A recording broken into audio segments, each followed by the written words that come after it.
as well as the vice chancellors of the various membership of the consortium, including the speaker, the guest speaker, let me stand on existing protocol. Because standing on existing protocol without making those exceptions would be unfair, because I'm here at the behest of these great men and women. And distinguished ladies and gentlemen, it's a pleasure for me to be here, and I'm indeed very happy coming here. I'm here by God's grace, not by design, but I thank God that I'm here at last. I must thank those people who had kept the wheel rolling since the establishment of this consortium. This consortium, particularly with the theme that we have, when I came in this morning, while waiting for the commencement, I started looking again at the theme of the conference. And the tripods, or the three sections of the theme about celebrating the past, and also about confronting the challenges, addressing the challenges, and envisioning the future, I think is very apt and very thoughtful of the designers. I want to believe that Africa has everything to be proud of its past. We have every reason to be proud of our past. Even in education, you can mention many institutions that were the foundation of education, particularly higher education in Africa. Timbuktu University, Legon, University of Ibadan. You can mention them in Africa, not to talk of even earlier ones like Azhar University in Africa. So all these are things we can be proud of. We can also be proud of our achievements too. We have made significant contribution to education in sciences everywhere, even in the humanities. Wole Soyinka of Nigeria is an example, not to talk of Al-Masri, to whom references had been made earlier today. But the other aspect of it is that you cannot build a skyscraper without bothering about the cracks in your foundation.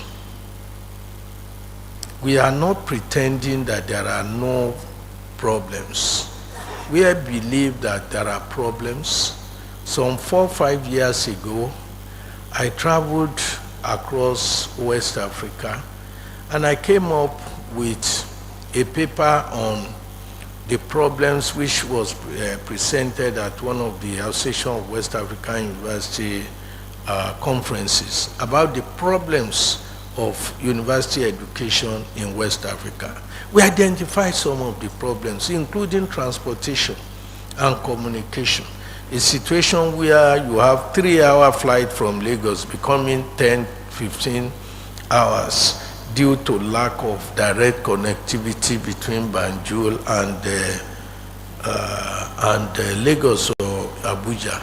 But we believe that some of these problems are being addressed.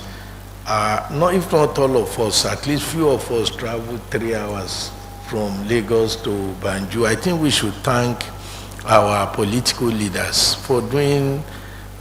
They may not move at the pace we want, but it means that they are moving. Because at the time I was making that comment, we had to travel for 9-11 hours. I am not insensitive to the plight of those who, even today, Yesterday, travel 9-10 hours. It will soon be reduced, but it has been reduced for some of us, those who could travel, drive from Lagos, and your time will soon come. Having said that, I also believe, and when I said that, when you look at the price, the cost is the same. So it's not out of cost, because when I look at those who came through 9 hours and those of us, it's almost the same amount of money. It's just the opportunity to get information on time and be connected. But having said that, what about the future? It's not enough for us to lament. We must be part of the future we want to build. And I believe that at the center of it is a few things: technology, collaboration. It has been said and repeated that we have to collaborate. We have to look, and also we have to create the tomorrow that we are talking about through our students.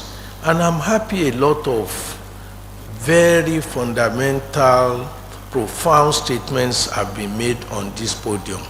Many people may not pay attention to it, but I did. Few of them as follows. The Vice Chancellor of FUTA mentioned that it's not just about learning, but about connectivity, personal relationship. Personal relationship. I want to share part of my experience, which matter to me. It may not matter to many people, but I always care about minute things. I was at a place where there was a problem in a West African country, and somebody was mentioned that, oh, I wish we could get in touch with the president of Ghana.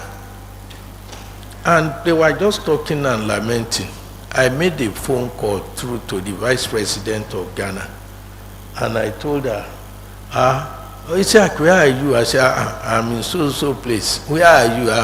Where should I be if not Ghana? And within 10 minutes, she solved the problem. This could not have happened if I had not had the privilege of meeting her on the platform of, among other places, the platform of UC's Consortium. So that's a personal relationship.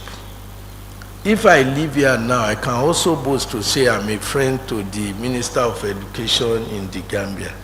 These are not things that you can count in naira and kobo, dollar and dollar, but it is something that can be used. These are the soft connections that could solve a lot of problems, and that's why I believe that some of the principles of UCs, which we appear not to be active, should be activated.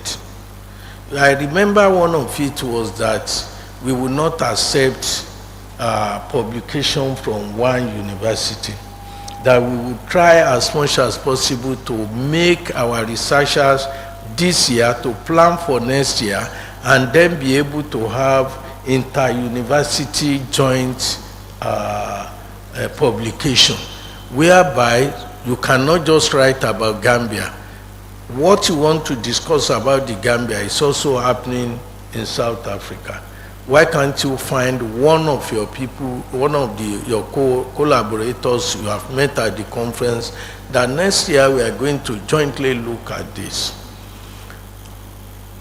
A PhD thesis are just been completed at the University of Ilorin on Islamic law. And I was reading it a few days ago. I was going through the thesis. And it's so interesting, comparing what is happening about the Islamic law development in Ghana with that of Nigeria.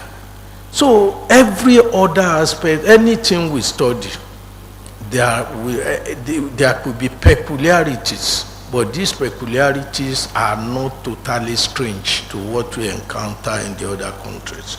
So I want to again reiterate the fact that there is the need for personal, direct collaboration, not institutional collaboration, but also personal relationship that you can develop, and you have permanent friendship that you never can say what will come in terms of profit from such relationship. Let us develop such relationship that we can sit back and say, yes, oh, I have this friend that can do this in that country.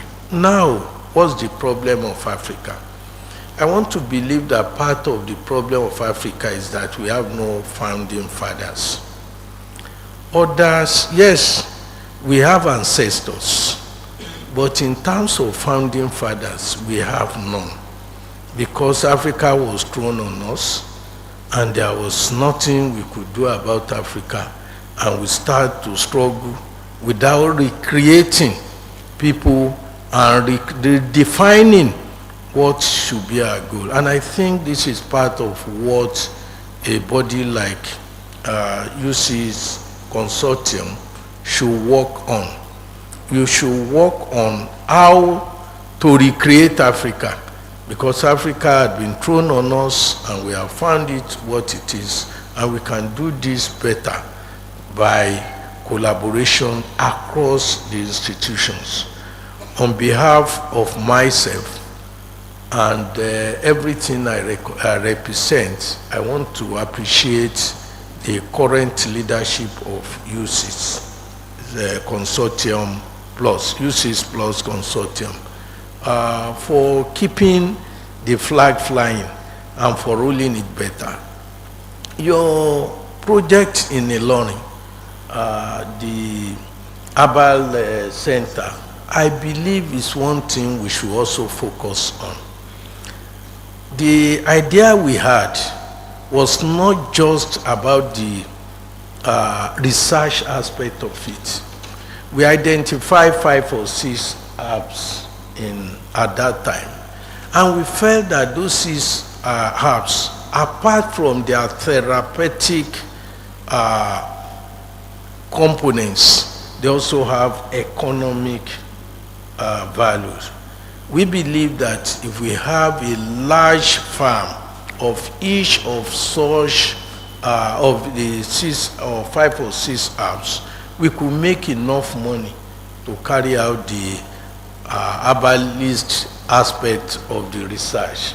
I want to urge us to still revisit this, and if possible, reactivate this so that we can make money through which we can actualize our dreams.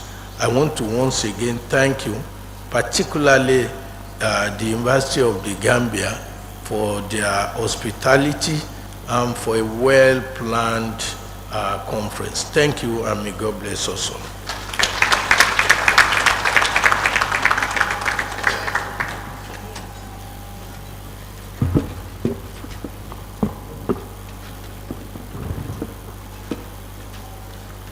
Thank you very much, Prof. Emeritus, for that brilliant rendition. I want to go to something a little peripheral. I want to remind you that I did physics, the emperors who studied physics. But this is something in the periphery that has a centripetal force. What does that mean? I will not tell you. Some time ago, that was in February, we had a conference in Senegal, AWAU, Association of West African Universities, and there we honored some members of the African Society and beyond, who actually have played a role in promoting education in Africa. And the Gambia chose somebody for that. A very beautiful lady, and when you have a beautiful child, you are not afraid of showing that child to the public. I would have chosen to give this privately to her, but I thought that would be very unfair. I spoke to Prof. Wahab yesterday. that he, in fact, handed this thing to me, and I posted it. Everybody was congratulating me, and I was saying thank you. Today, I want the real owner of this thing to receive it, get the pictures, post them, and let the people give you the real thanks. Those thanks will belong to me.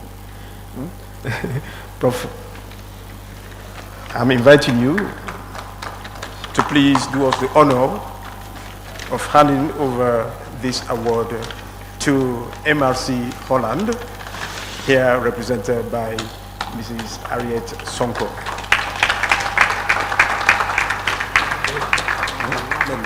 Let me do this.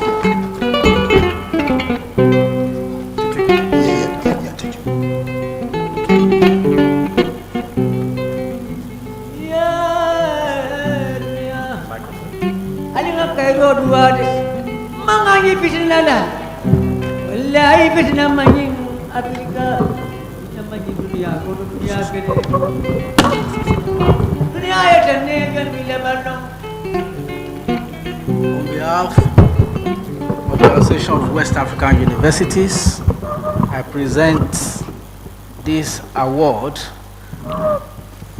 to MRC Holland for the wonderful job they are doing with education in the Gambia and impacting West Africa.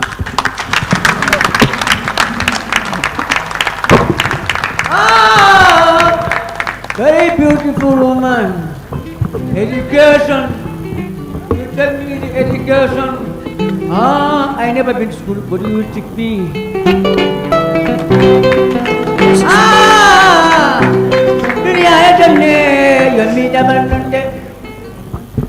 Thank you very much. Hello? Hello? Thank you very much. I'm highly honored representing the MRC Holland Foundation here today. I'm also very highly honored to be able to contribute to the education sector in the Gambia.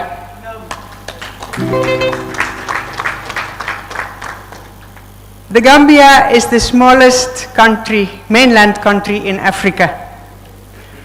But as it stands now, for basic and secondary education, I think we are number one.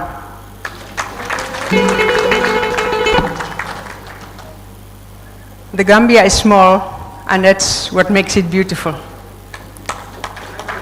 We had a late start.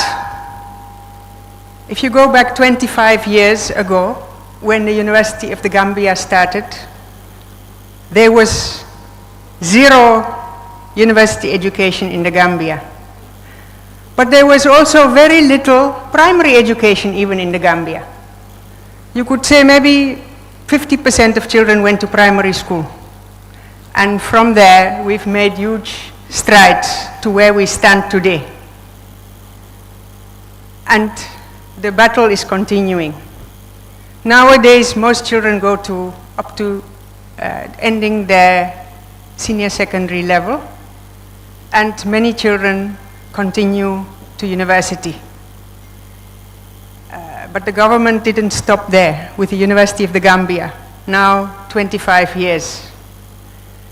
We have new universities coming. We have a new focus, science and technology, University of Science and Technology, brand new university, and also a lot of focus on entrepreneurship, technology, and so on. So if we look at the theme for today, I think the future is bright for the Gambia. With that said, I think this conference and the U6+ is extremely important for Gambia. If you think only 25 years of university education, how can we catch up with the rest of Africa and come on top of the world?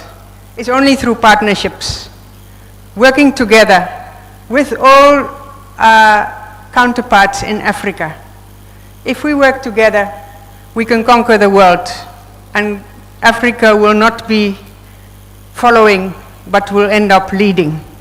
So I hope we can look at that for the brighter future for Africa and African universities. Thank you.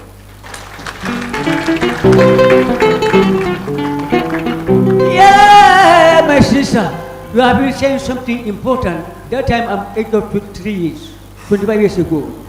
Thank you. Thank you very much, Madam Harriet. We have come almost to the end of this part B. Being an emperor doesn't mean you should not be humble. And with humility, I want to ask my honorable vice chancellors, old and new, or current, to please go down. Please, down. Because you are going to watch the presentation that is going to be made. I'm sorry for troubling you. Sorry for troubling you.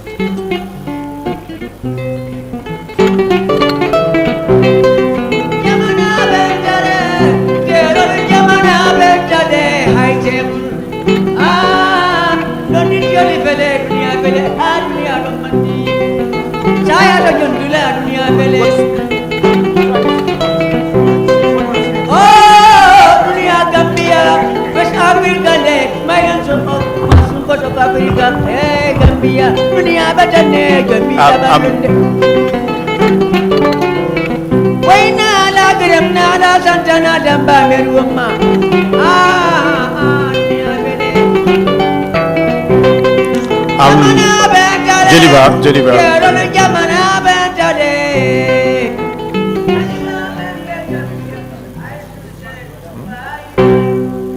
Thank you very much, Jeliba. The Vice Chancellors have just demonstrated in spirit and action what they have been saying to mingle, but I've not seen them mingling anyway, but it's okay.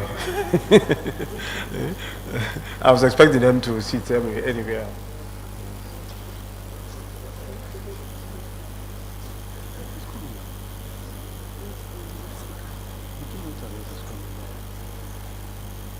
So now we move to the next stage, that is the keynote address. And for that, I'm handing over that responsibility to one of my subjects. In the name of Dr. Lan Sayang. Dr. Lan Sayang, you have the floor to moderate the rest of this meeting, this part of the meeting.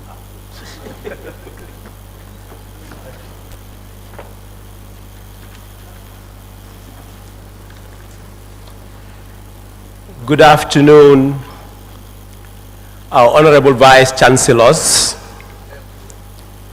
present and representatives of those who couldn't make it to this occasion,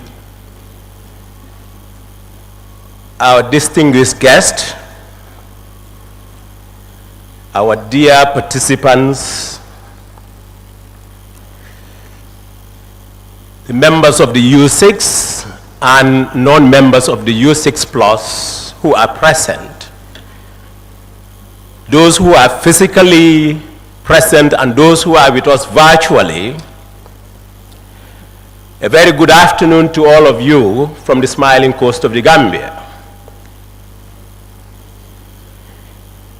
It is both an honor and privilege for me to be given this opportunity to introduce our keynote speaker for this very important gathering.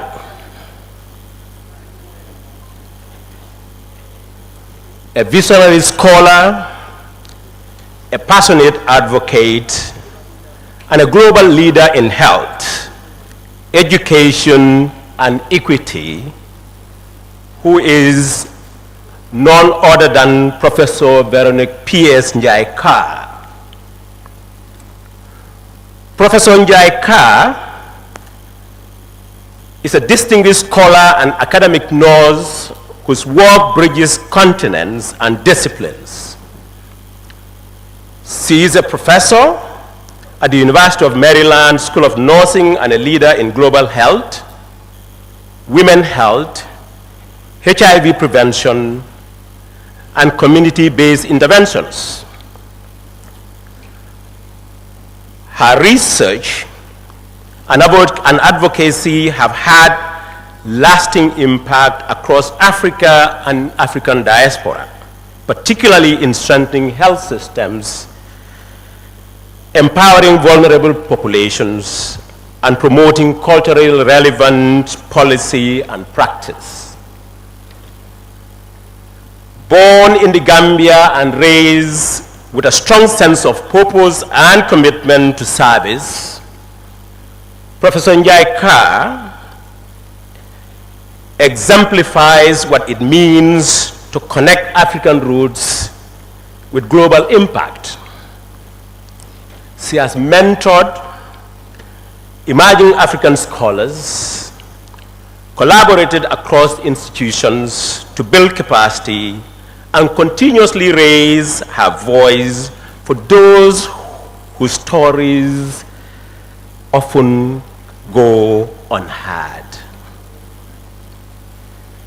She is a clinical nurse specialist with over 40 years of professional nurse experience and over 29 years of academic teaching at various universities and colleges in Baltimore, Washington metropolitan area, including, among others, Howard University and Johns Hopkins University.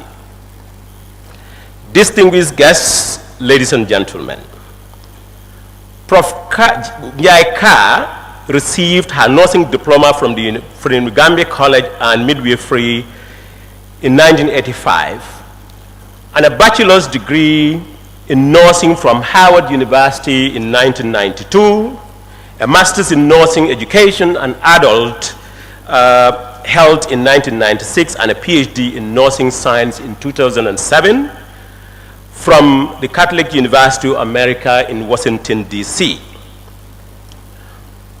Prof. Njai Kah, her program of research and scholarship include global health and the intersection of intimate partner violence and HIV among women of African descent. She is committed to funding solutions to contribute to health equity nationally and globally. Her teaching, scholarship, and program of research has evolved over the years to reflect the changing trends in HIV prevention and care and the needs of marginalized people reflected in her grant awards, scholarly dissemination, and service activities. Her most recent intramural and extramural funded research studies are leveraging technology to address the needs of aging women with HIV infection, investigating the experiences of immigrant and refugee women survivors of intimate partner violence, and 3, strengthening capacity in developing countries. Professor Njai Kah's global work focuses on developing expertise and leadership capacity for research scholars and health professionals.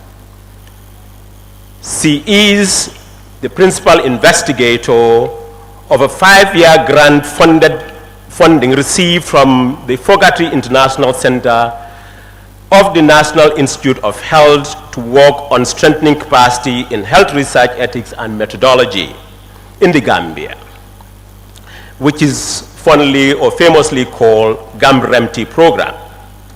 The Fogarty Award addresses a critical capacity gap in research ethics through implementation of 2 academic programs, 1 the postgraduate certificate and master's programs, professional development activities through workshops and conferences, and a structural and formal mentorship program. The GAMREMT program is a collaborative partnership with the University of the Gambia, the Medical Research Council, the Gambia, and the University of Maryland, Baltimore, as well as our regional partners, the University of Ibadan in Nigeria and University of Ghana. Professor Njai Kah's interest in mentoring future generations of scholars led to her work in building capacity in developing countries through the development, implementation and evaluation of education and research programs. Her global work includes working with multidisciplinary teams, developing leadership capacity through the training of healthcare workers to participate in research and provide mentorship and consultation. She was a visiting scholar in the master's program in the Department of Nursing and Reproductive Health at the University of the Gambia from 2012 and 2019. She has mentored hundreds of trainees and faculty at all levels in the US and internationally over the course of her almost 30 years of academic experience. Professor Njaika is the principal investigator of the Gambia Research Ethics and Methodology Training Initiative, GAMREMT, the founder of the Edward G. Njai Scholarship Fund, and co-founder of the Gambia Diaspora Experts Initiative. In a world that is constantly evolving, her work reminds us of the power of resilience, the importance of context, and the value of inclusive partnership. As we reflect on our theme today, celebrating achievement, addressing challenges, and envisioning brighter future for Africa, there is no one more fitting to guide us in that reflection than Professor Njaika. Her perspectives not only celebrate where we have come from, but dares us to imagine what we can still become. On that note, I call all of you to please join me in warmly welcoming our keynote speaker, Professor Veronique P.S. Njaika. You are most welcome, Madam. Thank you very much. Thank you. Thank you. Thank you very much, Dr. Sanyang, for that generous and extensive introduction. Congratulations, Madam Harriet Sonko. We appreciate your impactful contributions. Thank you very much. Another round of applause for her, please. I was really in awe when the Honorable Minister was talking about all the work that the foundation is doing, so we thank you. So the slides up, please. Thank you. In 2005, while conducting dissertation research in the Gambia, I faced an ethical dilemma that still resonates today. I recall translating informed consent forms and all the instruments in Mandinka and Jula, because I was told in the area that I was going to collect data, those are the two commonly spoken languages. I went through a rigorous process of back translating. All the forms are supported by best practices. And some of you, I'm sure, know how that works. When it was time to collect data, I realized that the participants were not literate in their spoken local languages. It was quite a predicament for me. I resorted to having someone interpret the surveys and the informed consent so that I can collect data, because I had to graduate. That was my mission, right? And did not use the forms that I had diligently translated. From my understanding and speaking with our scholars and investigators 20 years on, this still remains an ethical dilemma. How do we get participants to fully understand our research work to ensure self-determination and voluntary participation? So for a minute there, think about what ethical research looks like in your institutions. Vice Chancellor, Professor Herbert Robinson, distinguished Vice Chancellors from the various universities in the consortium who are present and represented. Madam Harriet Sonko, MRC Holland Foundation, delegates, faculty colleagues, scholars, and students. I am honored and delighted to join you today to reflect on a theme that resonates with our shared journey, celebrating achievements, addressing challenges, and envisioning brighter futures for Africa. I consider this honor a great responsibility, which I take seriously, because I'm standing here, but I represent many people. Thank you for this opportunity. I stand on the work of Gambian and Pan-African scholars, past and present, from multiple disciplines, whose truth and integrity guide us. I bring greetings from the University of Maryland, Baltimore in the United States, where I serve as professor of nursing, deeply engaged in advocating for global health equity through my capacity development work. Nonetheless, my heart, my heritage, and my hope are rooted in the Gambia and Africa. As they say in our Wolof language, "Fi lañ suulee suma jumbax bi." Directly translated, "Fi Gambia." That's here in Gambia, that's where they buried my umbilical cord. Africa faces challenges, but its future is bright, especially for women and young scholars. If Africa is to lead, it must lead with uncompromising ethics.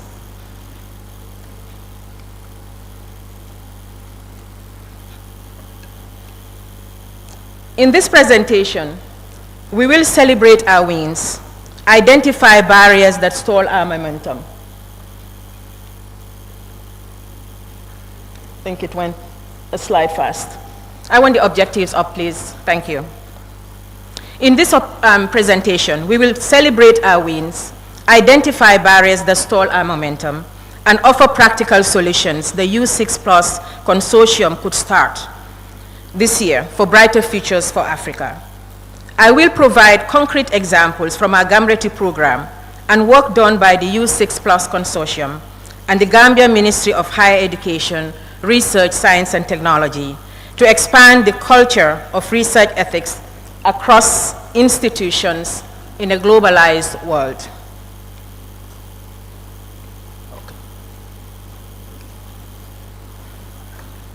Okay, there we go.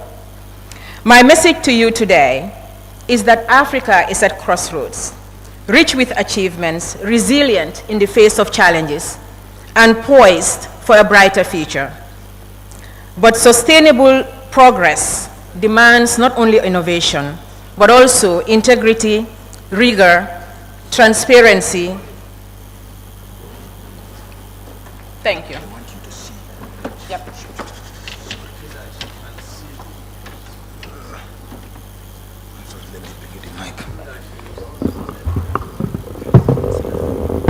We good? No, I'm gonna stand. Yeah. Yeah. We good? Okay, thank you. I just have to remember not to step back. Thank you.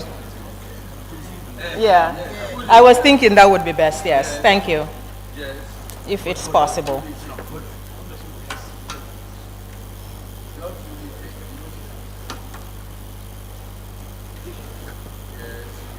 Awesome.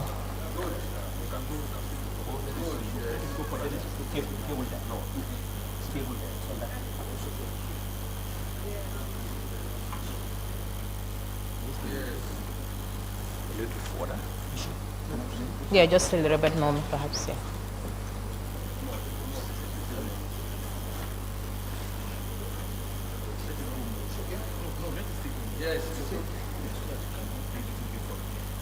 Just need to straighten it up. Yes, thank you. Because who knows, I could get too excited and step back. Thank you for that. So now, move that side towards the wall, so that those there would see.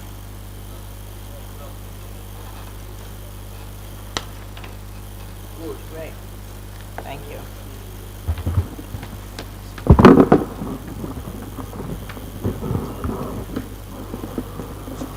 Yes. Thank you.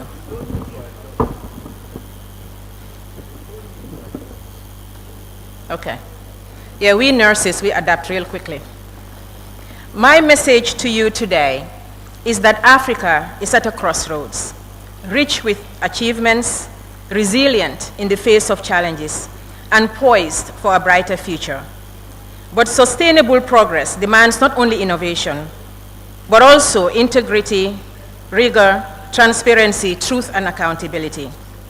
The expansion of research ethics, exemplified by the Gambia Research Ethics and Methodology Program, GAMRETI, and the establishment of the Gambia Research Regulations are essential to building a globally respected, locally rooted, and widely institutionalized ethics culture.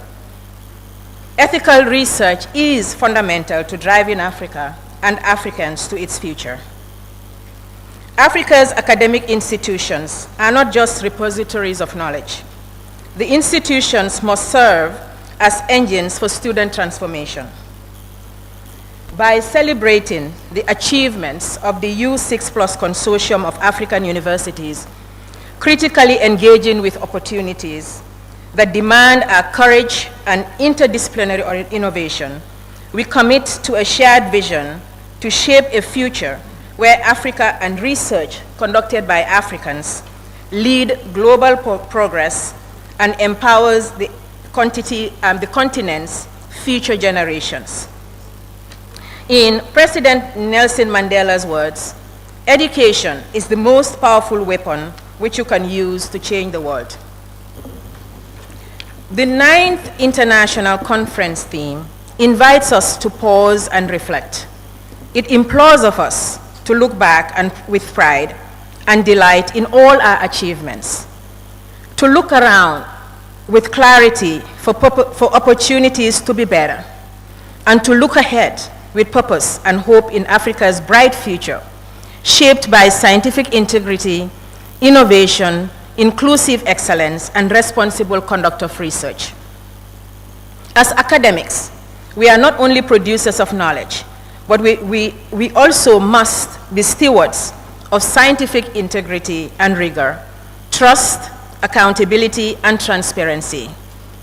In a time when research transcends national boundaries and disciplinary silos, the ethical dimensions of our work, both research and academic, demand renewed and reimagined, or as somebody mentioned earlier, recreated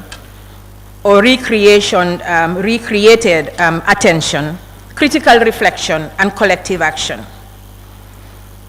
Let's ask ourselves, what does it mean to honor our past, confront our present, and shape our future in partnership through a shared vision? I'll start with the celebrations. What achievements would you like to celebrate? And we can ask like 2 or 3 people from the audience. What achievements would you like to celebrate in a few words? Do we have a mic to go around, please? We can have 2 people. What achievements would we like to celebrate? And if you just put up your hand, please, the mic will come. There's one right here. Mike?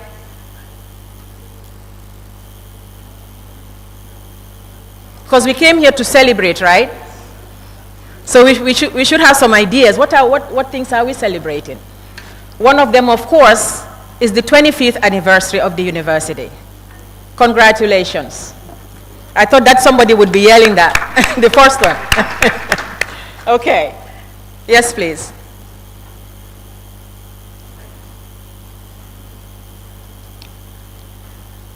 Okay. Thank you. So we'll just take one in the interest of time.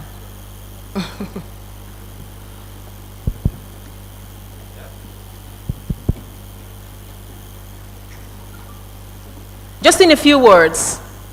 Yeah.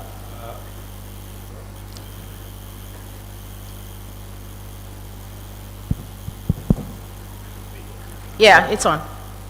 Basically, what I want to celebrate is we have an accessible toilet in the University of the Gambia after 25 years.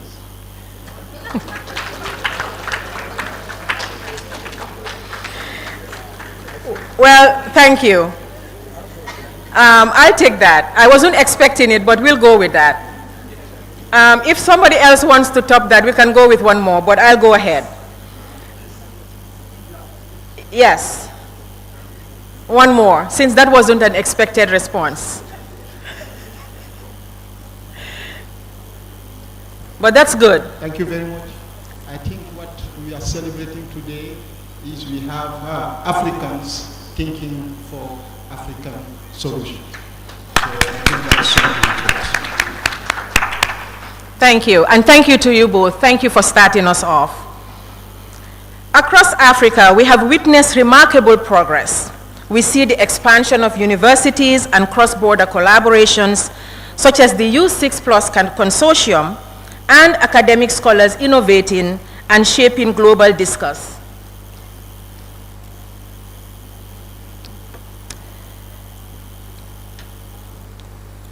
Communities are also transformed. Two major themes stand out for me: that people are advancing and institutions and programs are growing and expanding with strong community partnership.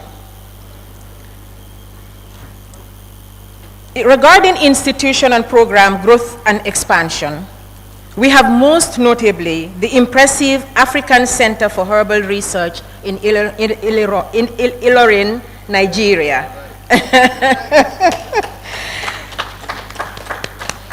That responded ardently to the call to address knowledge gaps in herbal medicine.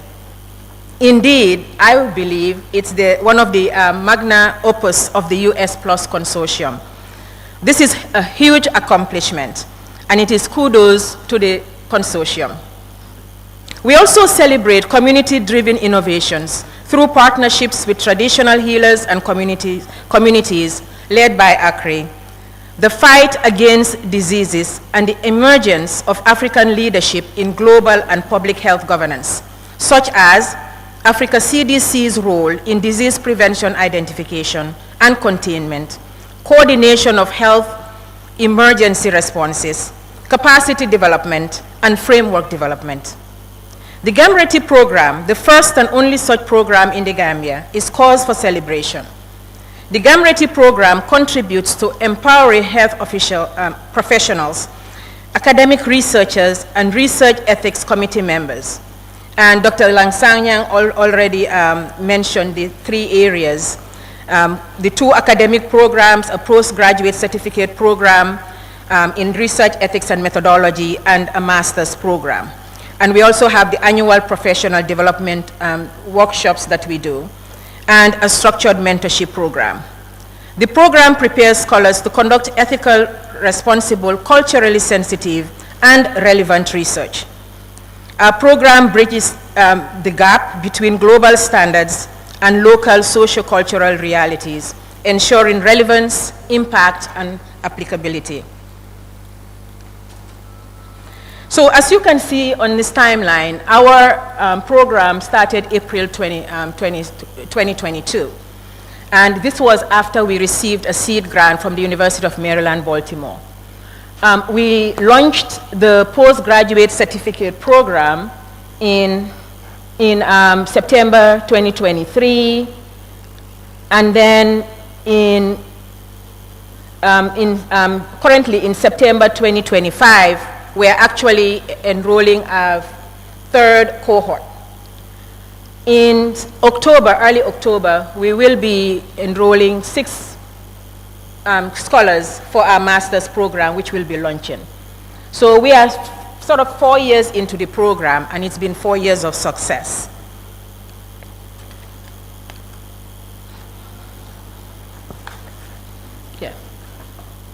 Yeah, this one is a little bit slow, but I do have some photos from some of our annual workshops, which will be coming soon, I'm sure.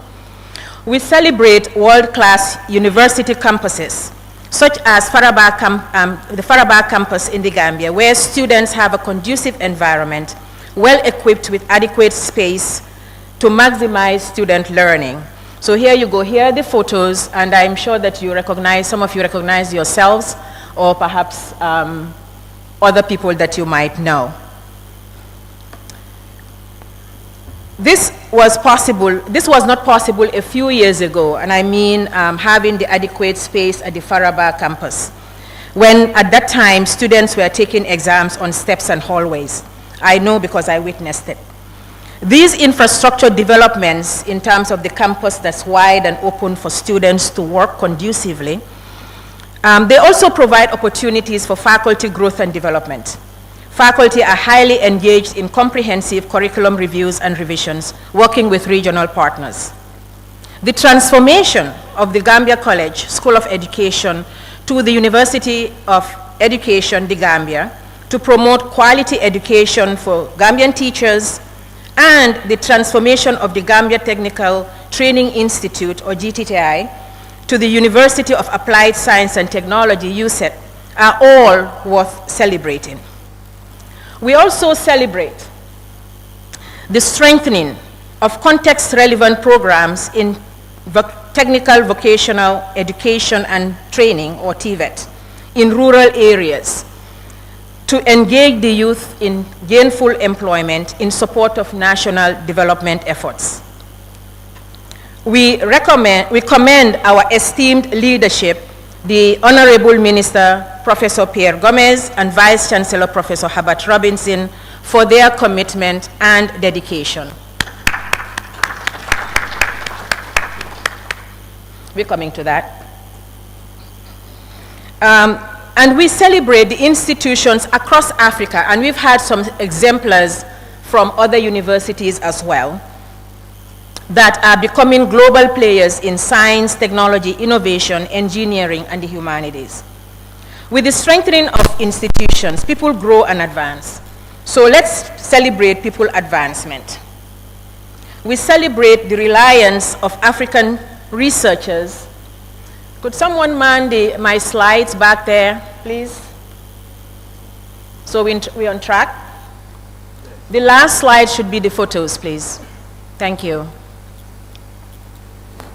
We celebrate the resilience of African researchers and educators across the continent, who, despite limited resources and capacity such as electricity supply and internet connectivity, produce world-class scholars and leaders. As a Gamreti's consultant visiting the US noted, when I'm home in Nigeria, we rush through calls because the internet can drop at any time. And how many of you have been on important calls and the call dropped? Show of hands. Somebody said all of us, and I'll believe that. Yes? Do you have some people sleeping? So the rest, you okay? The internet has been okay for you? Okay. My colleague's statement, though, explains both our resilience and infrastructure challenges we still face. Yet, African researchers continue to excel and produce global leaders. Through the Gamreti program, we witnessed the transformation of high-performing and committed scholars. We are making national and international impact. For example, our program faculty and scholars are sought by government officials to draft national ethics regulatory frameworks, thus contributing to national policies. Thank you. One of our scholars was offered a 6-month research internship in environmental ethics with the Africa Bioethics Network. A third scholar entered a PhD program through a Carnegie Scholarship in Ghana. And a fourth scholar was promoted to the rank of lecturer. We also, for this year, starting this year, we also have 2 of our alumni who will teach in the Gamreti Postgraduate Certificate Program under mentorship to contribute to the capacity development. And think about this. These are scholars who just graduated from the program. Do we have Gamreti scholars in the audience, please? Stand to be recognized. Gamreti scholars?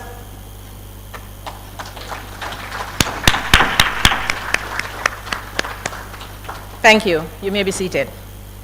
Because our scholars' leadership with research ethics expertise, our program is directly contributing to ensuring relevance and local application of research knowledge gained. In addition, institutions are adopting ethics in academia as a core value.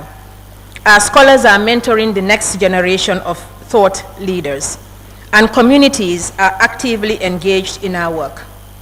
Through our community engagement program, and this program was actually funded with a supplemental grant from the NIH. Morehouse is providing the conducive environment and training through USET and TVET for young Gambians to acquire the skills and competencies not only to survive, but to thrive and be productive members of society.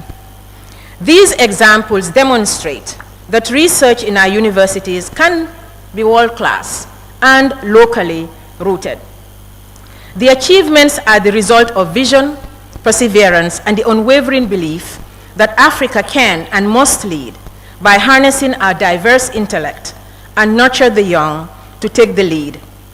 These achievements are a result of collective effort, socio-cultural richness, and a deep commitment to Africa's progress. African research must lead with uncompromising ethics. Despite these achievements, there are challenges. We admit that, right? We deserve the celebration though, but our work will continue. Let's remember that celebrations, as we're doing now, must be paired with deep reflection and accompanied by courage. The courage to confront challenges which I consider, and I'm sure most people consider, opportunities for growth and success. So let's confront the challenges that threaten to stall our momentum, learn from them, and embrace the opportunities. In a globalized academic environment, African institutions face mounting pressure to meet international standards while preserving local relevance and impact. One of the most pressing challenges is the need for a robust culture of research ethics. Without it, our progress risks being undermined, and we know that ethical lapses erode public trust in our education system and research enterprise, compromise data integrity, and diminish the credibility of academic institutions in profound ways. Ethical dilemmas such as limited participants' understanding to make informed consent, or ethical lapses such as not honoring African-centric communal autonomy in our contexts, are not merely procedural failures, but have also been attributed to deeper structural imbalances and epistemic injustices. Therefore, the question we should deeply reflect on is not only about how to enforce ethical compliance, but most importantly, how to cultivate and foster an ethical culture that's reflexive, inclusive, and globally responsive to the socio-cultural contexts in which we conduct research. We know that underfunded research ecosystems, ethical lapses, and the persistent brain drain are real and urgent matters of concern for all of us. I will share 5 challenges for your consideration to ethical harmonization and our efforts for an expanded culture of research ethics. First, disparities in regulatory standards and regulatory fragmentation. Ethical review processes vary across countries and institutions, consequently leading to inconsistencies and delays in timely protocol approval, especially in health emergencies or disease outbreaks, and particularly for multi-site studies. Second, inequities in research partnerships and power asymmetries result in institutions with more resources or having larger grant award portfolios, often dominating research agendas and marginalizing other voices and priorities. Now, I'm not only talking about the Western countries, but also within Africa. The U6 Plus Consortium should ensure equity in partnerships. For example, I reviewed some published papers related to the African Center for Herbal Research, Ilorin, and found that not all consortium members were represented, and I think Professor Emeritus mentioned that they are doing something about it. These important opportunities must be strategic to ensure equity, fairness, and balance. Third, sociocultural dissonance, in which Western ethical principles of autonomy, beneficence, and justice may be interpreted differently across socio-cultural contexts, requiring translation and adaptation of nuanced and context-sensitive approaches for local consent and community norms. Fourth, the limited infrastructure and capacity of adequately trained research ethics scholars and professionals, limited enabling environments such as well-resourced libraries, and deficiencies in well-established national research ethics regulatory frameworks.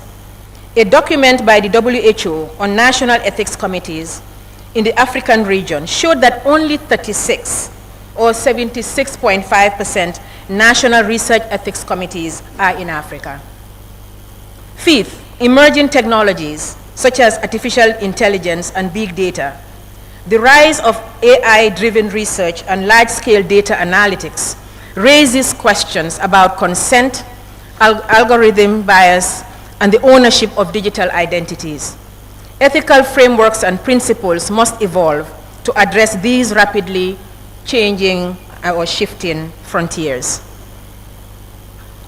The globalization of research has brought about transformative opportunities, such as collaborative networks, transnational funding, and access to diverse populations and data.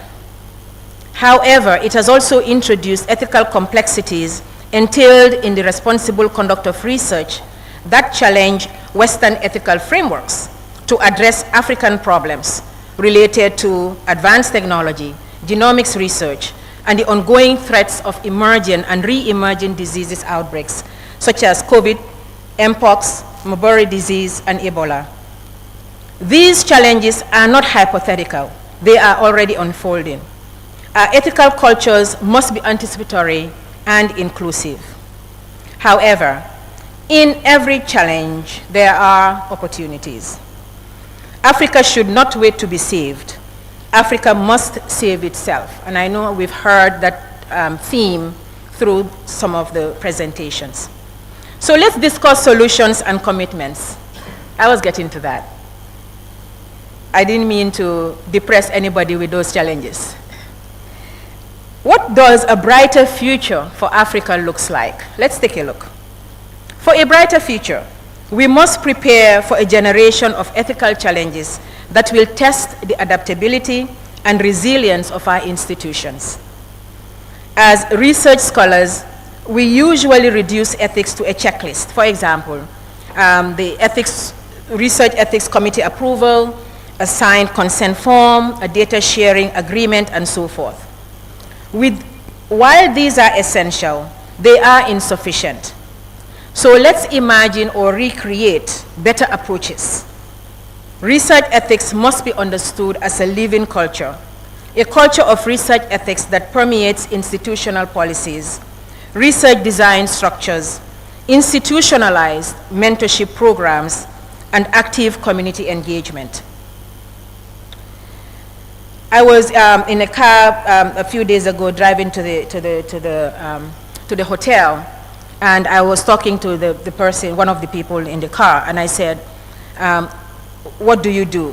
What do you want to do? What do you want to do? And the person, the young man responded, I want to go to Europe. And I said, I'm concerned. And he looked puzzled. And I'm like, I didn't ask you where you want to go. I asked you, what would you like to do? And he said, you know what, it's so difficult. And I asked about what he was doing right now. He was a driver and all that. And I said, okay, think about this. You need to really reflect on what you want your life to be. When you grow up and you have your kids, what would you want them to look up to? And he then went into the story about being a carpenter once and you know, because of course, income and because he's not well trained yet. So he resorted to being a driver. I said, that's good because you need to put food on the table. That's understandable. But meanwhile, if you talk to the people at the organization where you work and tell them about what your aspirations are, they could be in a position to help or at least to refer you to people who could help you. So I said, you can't go to Europe without having a goal. That would be number one mistake. So you need to think about what you want first. What would you like to do And then you determine how to get there. Maybe going to Europe would be one of them. So, and I actually gave him a 3-month time to get back to me. If some of you who know me very well know that I'm more action-oriented. You know, we need to do things. And the reason why I brought this story up is that we have great programs in the Gambia. And I have this young man still talking about Europe. So we have a gap there, meaning that they may not know how to get to those programs that are available for them. So we need to make it a point to be asking these young folks, lan nga def, lan nga buga def, what are you doing? What would you like to do? Then we will begin to make some progress. Because we all know the percentage of young folks on the continent, right? 60% thereabouts, approximately. They are our future. So we really need to invest in them. So we need to be asking those critical questions so that they can go to the next stage of enrolling in these programs. It's very, very important. But some of them really don't see it yet. And we have to show them so they see it. So let's frame and approach the expansion of research ethics culture by considering 4 priority areas. First, leadership commitment to ensure that academic and government institutions prioritize ethical research as a core value. With institutional leadership buy-in, we can then begin to institutionalize and cultivate the spirit of research ethics in the fabric of institutions. We see some role models right here. Our vice chancellors are ready to lead us. We need to expand that interest so that we can get more people to get into the spirit of really leading us so that we can see a brighter Africa.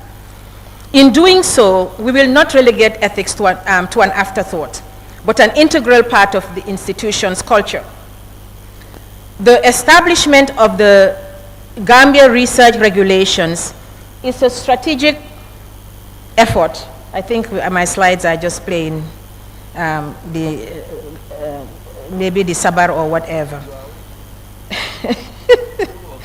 Yes, I am. To foster the cultivation of research ethics culture, which aligns with Africa CDC's mandate. Second, a brighter future as demonstrated by the U6+ Consortium, where borders do not divide us or our dreams. We know that collaborations have been occurring for decades between countries, within regions in Africa, and another speaker alluded to that earlier, but not as well coordinated and expansive to include countries in other regions. We must be more strategic in these collaborations to ensure epistemic justice in research and publication contributions. The consortium should adopt consortium rules for equity across all activities. For example, equity authorship, shared data principles, and fast-track joint research ethics committee reviews, especially as it relates to multi-site clinical trials. Also, it is time to move beyond observational studies focused on knowledge, skills, and attitudes, and invest in rigorous intervention research, clinical trials, and implementation science. If you ask me, any student that comes to your office and talks about knowledge attitudes, you should send them back to think it through again. Because we do have basis from which, and foundational information from which we can build upon and then translate it into our context. We should limit the knowledge, attitudes, and skills and focus on those clinical trials that will give us important results for our people. Traditional medicinal plants such as kinkiliba, moringa, and morbor have been used effectively by our grandparents and communities. These remedies are not only anecdotal, but they are also part of our lived experiences and cultural heritage. And the evidence is clear. They work. What remains unanswered for us are questions such as, what constitutes safe and effective dose? Those are the research questions we should be asking and actually conducting those research studies. How do we ensure quality, safety, and sustainability in manufacturing these medicines locally, led by ACRI, of the U6 Plus Consortium to advance Africa-led herbal medicine research through partnerships. We want global partnerships that respect African research priorities, amplify African voices, and invest in African solutions. It is also through investing in African solutions that we would start to see impactful progress. We must pay heed to Africa CDC's recommendation that urge African leaders to invest 1% of their GDP towards research and development to sustain our research ecosystem. I believe this is a great start, but insufficient. But if we can get to the 1%, that would be great. Let's take control of our countries and our continent.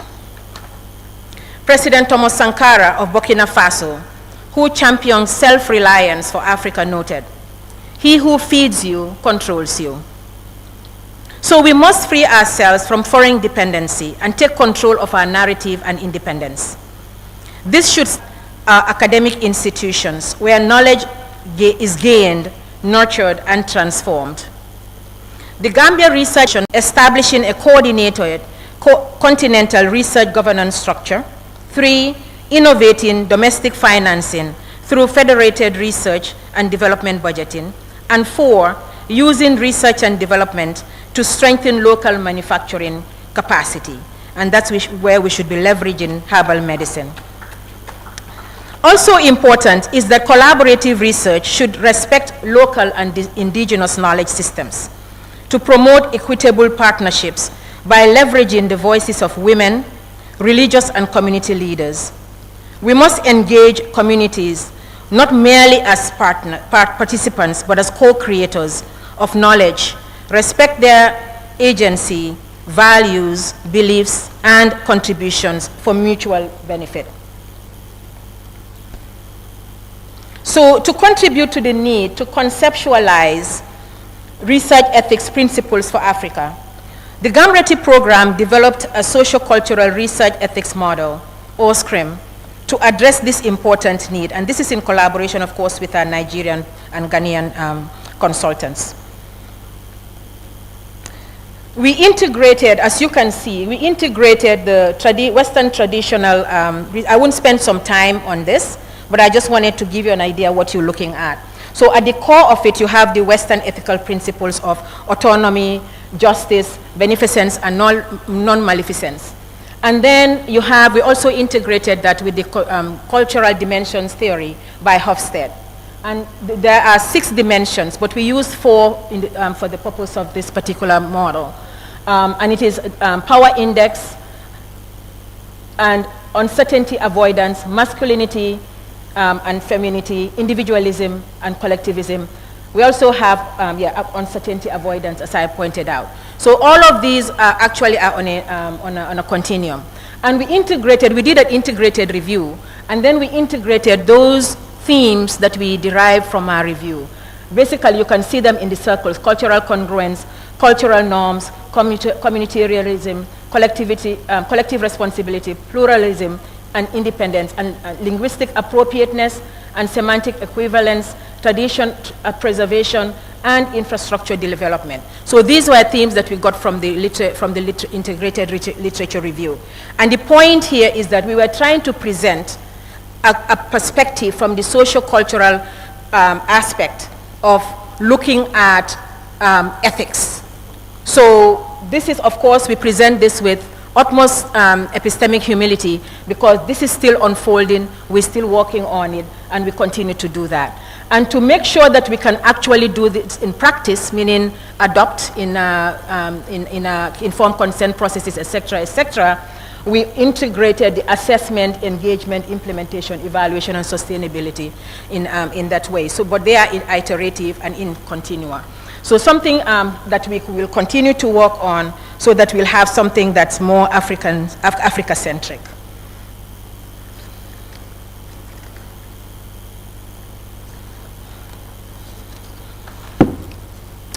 So we do have an extraordinary team, as I pointed out before.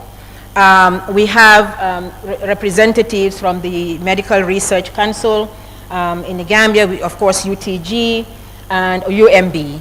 And we have our staff, and then our regional, we do have an advisory board, and they play a great role in what we do.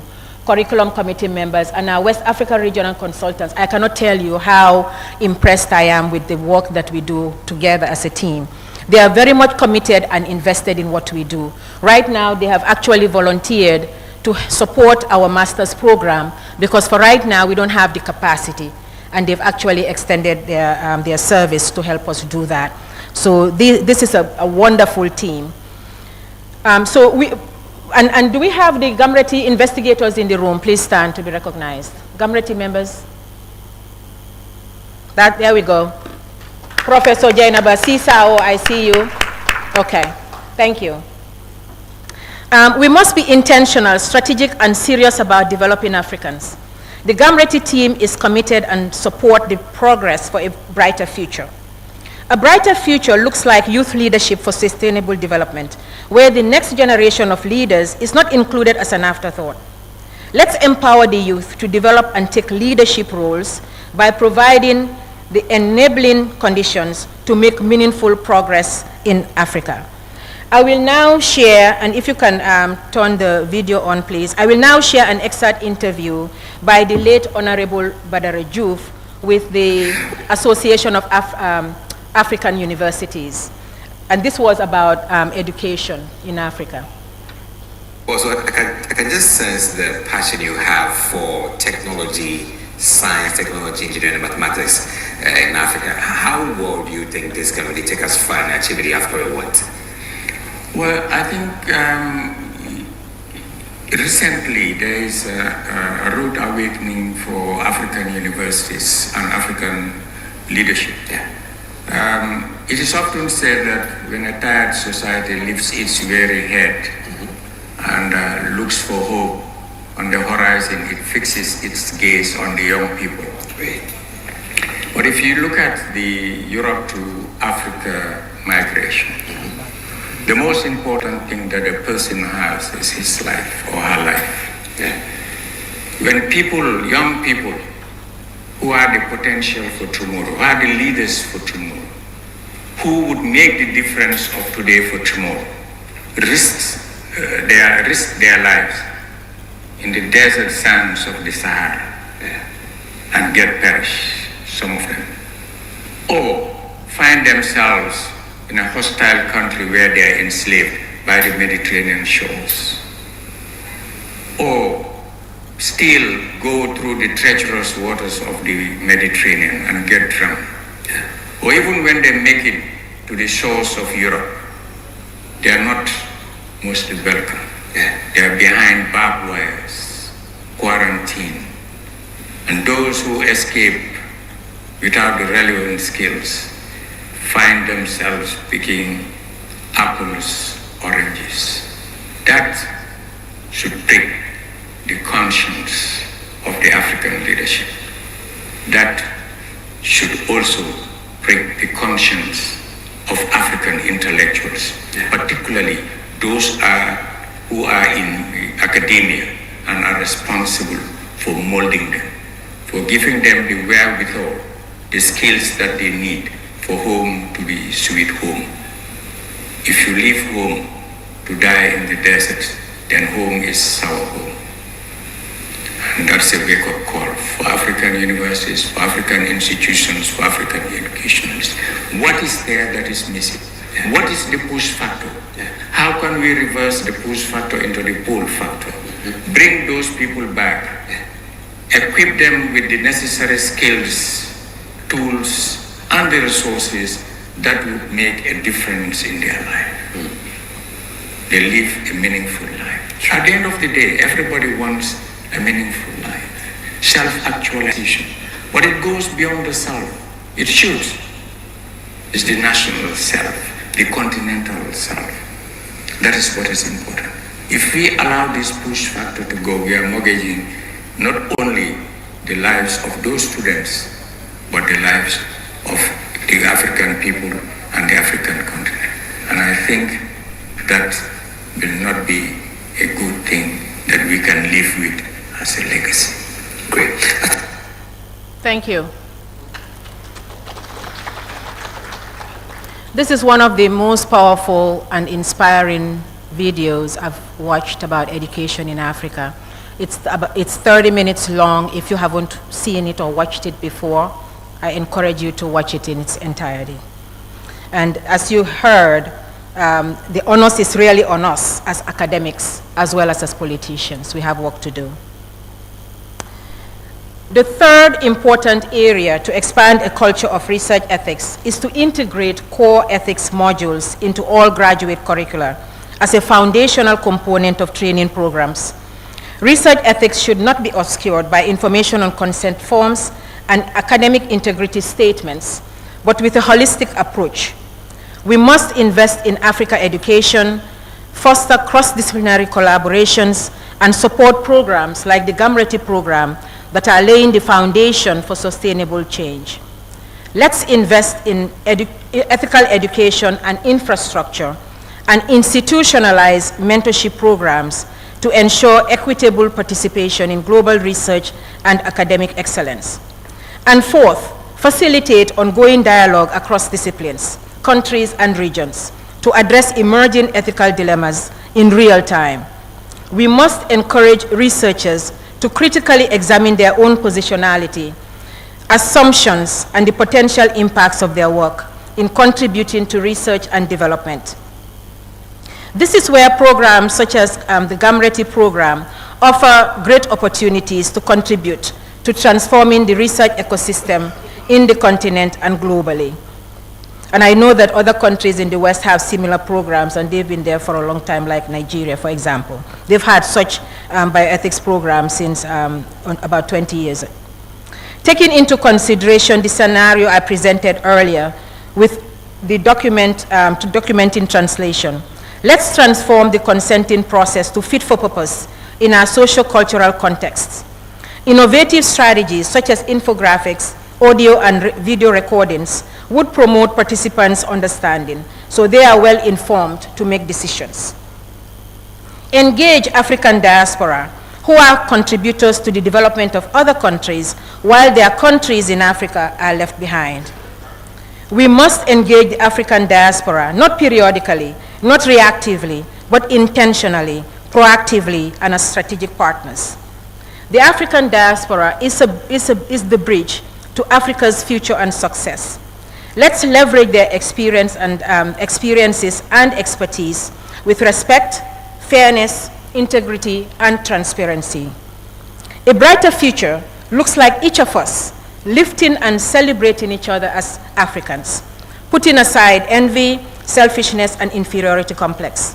And importantly, a brighter future looks like each of us in this room, in Africa, and the African diaspora, leveraging the foundation that the U6 Plus Consortium has built, and expand on that foundation with pride, committing to co-creators of that future. In a globalized world, African academia must assert its identity and positionality on the global stage. Let's resist the homogenization of knowledge taken from colonialism. Let's also resist neo-colonialism. Instead, we must champion our diverse epistemologies and take control of the narrative. Ethical research is not just about compliance. It is also about empowerment. It is about a sustained culture of research ethics. Africa's academic identity and positionality must be rooted in both academic excellence and high ethical standards. Let's build systems that honor indigenous knowledge, protect vulnerable populations, and promote equity in global research collaborations. The U6 Plus Consortium of African Universities has demonstrated a path forward. We must embrace this coordinated and expanded effort for a more integrated Africa by its own citizens, representing a dynamic force in the international arena, end quote. I will end with another quote by President Thomas Sankara, who stated, "We must accept to live as Africans. That is the only way we will live free and dignified." Thank you.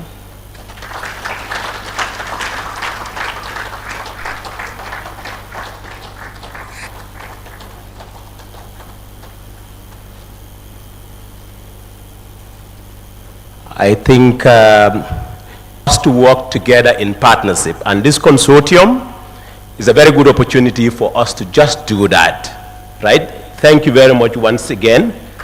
This brings us to the end of this particular session where I am supposed to moderate. I now invite Dr. Kamara to come and continue chairing this occasion. Thank you very much once again. And thank you very much once again, Prof. Ka.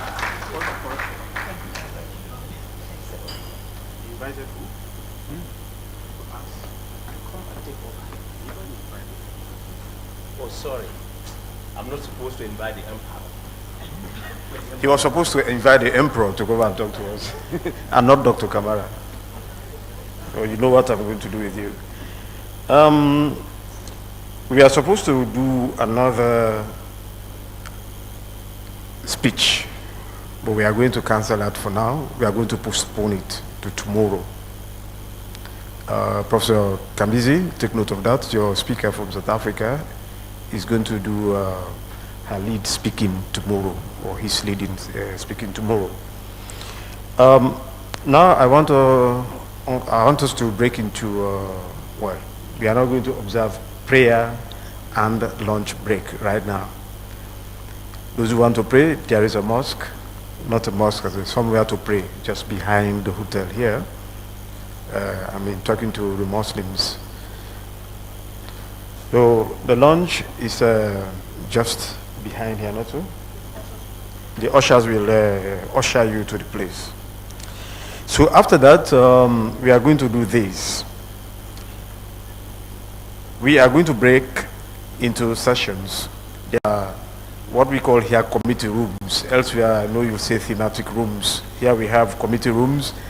You'll be ushered into your various committee rooms. This is the main hall. There's a session that is going to hold here. And it's for the humanities. It's of course, you know that there are 3 axes, thematic axes. If you have the program, those in blue are for the humanities and the rest of it. So, Professor Victor Ekong is going to stay here in this hall with whoever wants to participate in it. Committee room 1, Professor Chu is going to be there with whoever wants to be with him. The names are already there. Committee room 2, that is another thematic axis, pure and applied sciences, technology, and information technology. You are going to go into that room. That is committee room 2. Then there is committee room 3, to be chaired by Professor Ado Baba Ahmed. He's still on technology, pure and applied sciences for better societies. And committee room 4, our chair for that room is Professor Gabriel Olabiji Ogun. That's the medical component of our meeting here. That is medicine and allied health sciences and pharmacy for better societies. So you are going to go to, just after lunch, please go to that room. And whoever wants to be there, of course, I've made the announcement, so you can go there. So now, let us go and observe our prayers. Yes, Bilkis.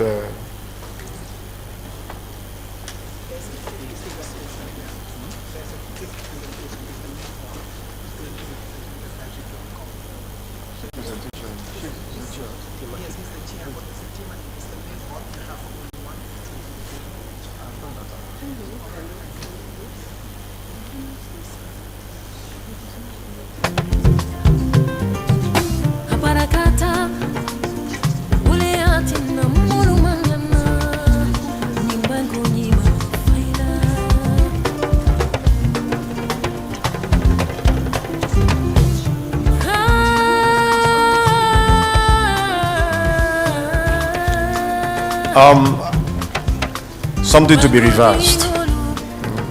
Emperors also have good advisors, and we have to listen to them. There is somebody waiting already for this her presentation, the lead speaker from South Africa. And I've just been advised that we are talking about ethics, not so. That it's not too ethical to just cancel something like that or even postpone for somebody you have made to wait for a particular thing. She's been waiting for us. We'll appeal to her to continue waiting for us to go and observe our lunch and prayers and come back, then we'll listen to her, and after that now we'll go into our various thematic rooms for the presentations. If that is okay, please.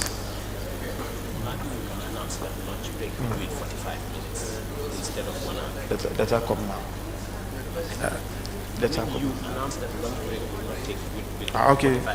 Yes, the lunch break is going to be exactly 45 minutes, the lunch and prayer break. So please let us respect time because we are way behind schedule. And I'm afraid I'll have to use my power as an emperor to keep you here up to 9 o'clock till we finish the program for today. I will let the visits go. I will let our guest speaker also go, but the rest of you, we have to stay here till we finish what we have today. Time is not in our favor.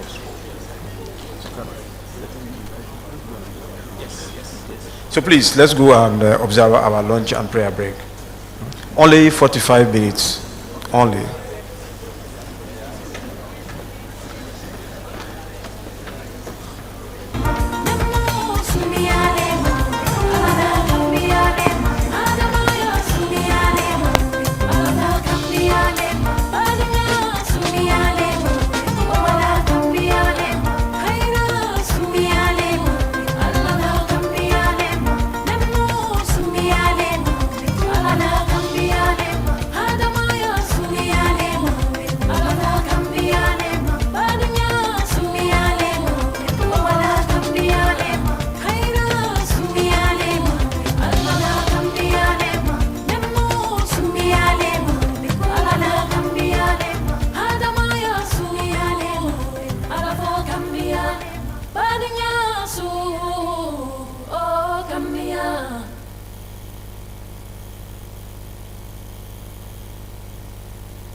Ki moy arva sama linger bi ne danga baken du ne gulet wuratuma lenen yow la dan set yaay sama reni xol gërëm naa la ndax arva ya may ñitani weer wi aljanna lay dundu fek maa ngi sa wet yow la am yaay tol bu nangul nawet jëmb naa man sama jiw ci yow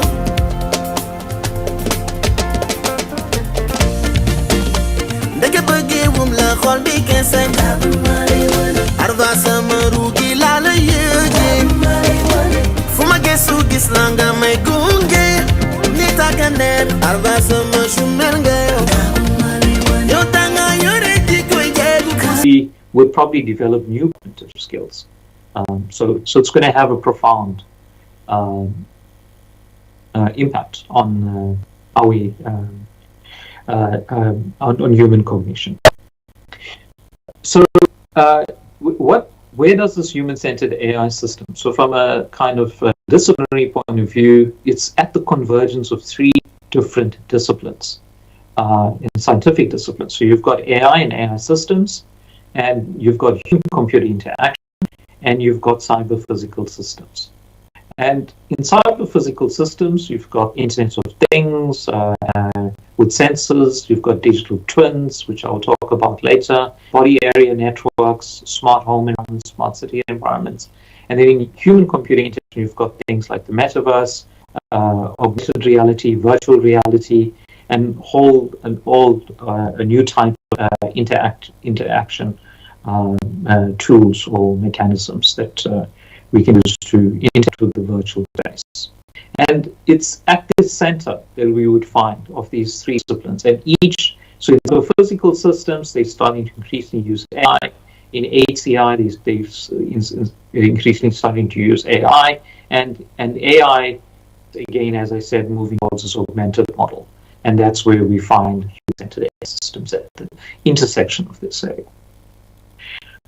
So I just want to talk about this notion of a digital twin and this kind of virtual world. So we have a physical world, and it's our physical reality. And increasingly, we're starting to mirror some aspects of the physical world in the 3D virtual world. You can think of things like your bank account, the road network on Google Maps.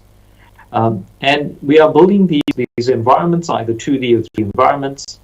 And now, if you think of it, you've got these sensors, and they are going to be feeding into this 3D virtual environment. So you'll almost have this parallel world in the virtual space, mimicking the real world.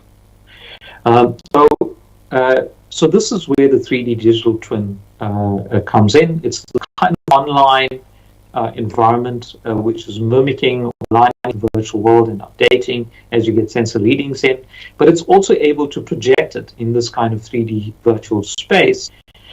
So a good example to think of this, if you've used Google Maps on your phone or for navigation, if you think about what Google Maps has in the back end, is it's collecting all this data from smartphones, smart devices, GPS data, from vehicles, people moving through the city. So if you think of a road traffic network, it's constantly getting vehicle movements from each road user in the vehicle as they move on smartphones. And this is feeding in real time, and it's updating. So if you think of Google Maps, the back end, it's got this massive simulation, online simulation. So it's got this real-time model of all traffic on the road. And what it's doing is it's forecasting or projecting in the future what the traffic's going to look like, and it's doing route planning for you. And as the traffic changes, it updates your route planning, and that gives you an idea of the synchronized online virtual model. And if you have that in this kind of 3D world, then it becomes the digital twin. So Google Maps, in some ways, is a good example in largely 2D, but you can think of it also in the 3D if you project Google Maps in Google Earth, for example. So this digital twin will provide a kind of new type of real-time simulation. So if you think of it in terms of traffic patterns, probably at this point, I think that things like Google Maps understands the world's traffic in real time. It's a discovering phenomenon that we probably not even heard of, and it's using this to actually do dynamic route planning. So if we have this digital twin, which is an online synchronized model, the sensors will provide real-time data. We'll have this live online model, so we'll see exactly what's going on in this virtual space and visualize it. So it's a visual model. We can play back. We can look back in time and replay what's happened, so we can analyze what happened in the past. And we can also play forward or forecast, so we do predictive modeling. So the important thing is, as we discover new knowledge, we always can look back at what happened in the past, because sometimes we discover new knowledge, and then we can look into the past with a different lens, and we might get a different understanding of what we think in the past. And as humans, we do this all the time. You revisit your initial what you thought happened with new knowledge. AI can be used for learning, prediction, and simulation. It can do dynamic planning or optimization, intervention parts, like in Google Maps. So, so knowledge discovery is linked with understanding the world. And these are almost like two sides of the coin. But if we think of knowledge just as a static entity, it kind of constrains us. So in philosophy, in philosophical hermeneutics, the idea is that places for better understanding at the core of what humans do. And this is both science and practice and experience. So science alone is not sufficient because we need the experience of the world. And of course, with AI systems that we're looking for real-world applications, it needs to experience, and it can do this, like, for example, in the virtual world. And then it wants to discover new science. And also, if it has a theory, it can test it out in its kind of simulation. So understanding differs from mechanistic methods like cognition. It's not knowledge derived from cognition. It makes cognition possible. So if we just take the mechanistic or algorithmic version of cognition, it becomes very static, whereas understanding is fluid and ever-changing, and it transforms as we gain more experience. And understanding actually supports communication. So I'm just going to step back and go through some applications that we've worked on, and I know we're running a bit behind, so I'm not going to go into the technical detail, and of course you can read some of our papers if you want to get more detail. So I'm going to talk about something we did in health, in energy, and weather, and then I'm going to end with some emerging phenomenon called urban AI. So I've done a lot of work in health with some collaborators, Brooks, who I showed his picture at the beginning, and he's worked in Africa, creating public digital infrastructure for public health, national health information system. And we worked together for about over 10 years, and the question we had is, going forward, how do we envisage, how can AI help in public health? And we explored this notion of an AI-driven 3D digital twin. So we looked at, we want to move towards this preventative rather than curative health, which is a much better way of approaching health, rather waiting for someone to get sick and doing expensive surgery or treatment. Can we move a preventative model, take a holistic view of health, the One Health approach, and then what's going on in AI systems. I mentioned augmented AI and scientific knowledge discovery, and then the 3D digital twin. And how can we integrate all of this? And we came up with this AI-driven 3D digital twin architecture. And this was, and we think, like, for example, epidemic control room in African cities. This is where it should head out to. So almost like a version of Google Maps, as it's getting real statistics from different places in the country. If you want details on this, on the technical side, you can go on paper. So how would this work? So a public health decision maker will have access to the system. It will work in this cooperative fashion. There will be this synchronized 3D digital twin receiving data from all the clinics, the health facilities in real time, and then the AI system will start almost experiencing this data and starting to analyze what's going on, situation analysis. It might do some simulation to fill in the gaps, and then also to predict where things are unfolding, and might also look at policy interventions and how things would pan out in 5 to 10 years' time.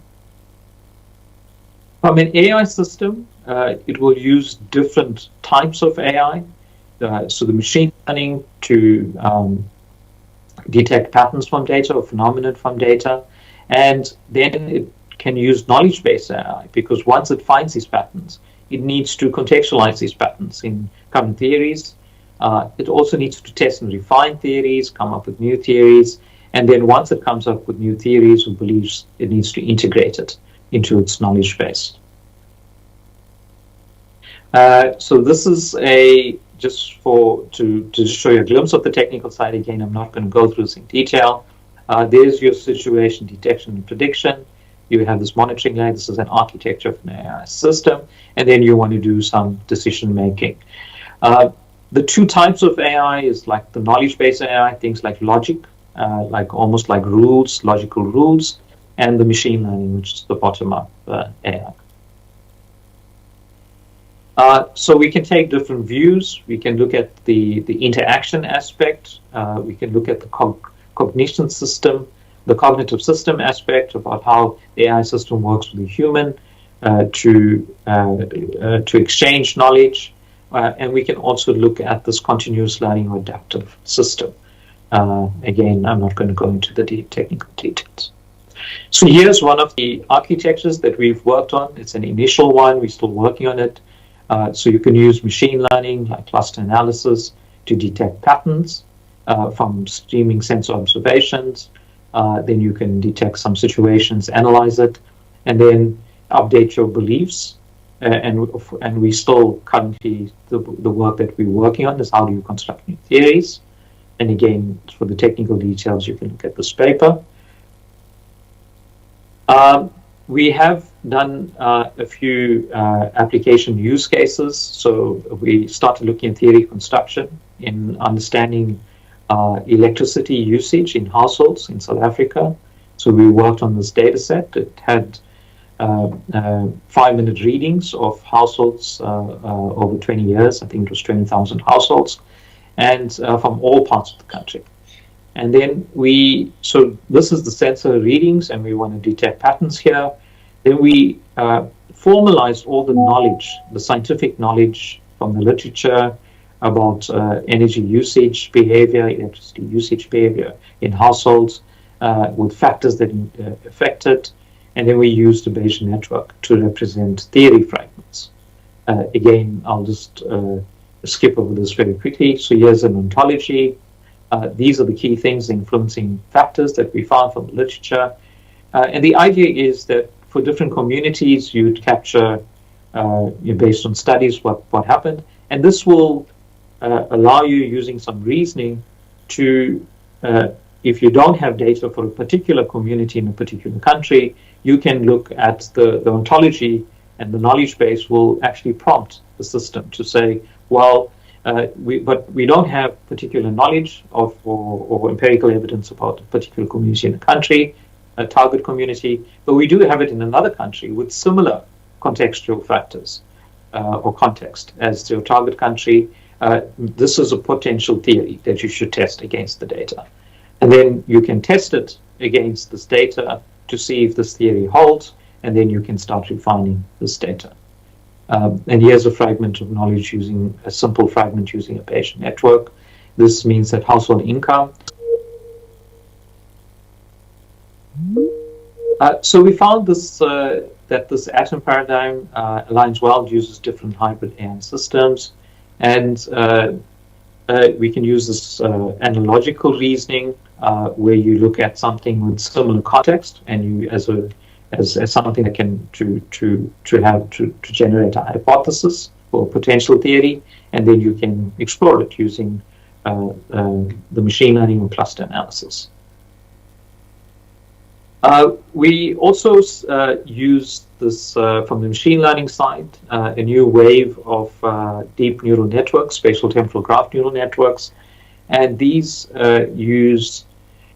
they are called continual learning systems, and they are now an emerging set of deep neural networks. So these are the new wave that are coming, and they take into account both space and time. And so here's an example. So we looked at weather prediction in South Africa from weather stations. These are all the weather stations that we used throughout the country. So each point here or circle is a weather station. And there was different variables.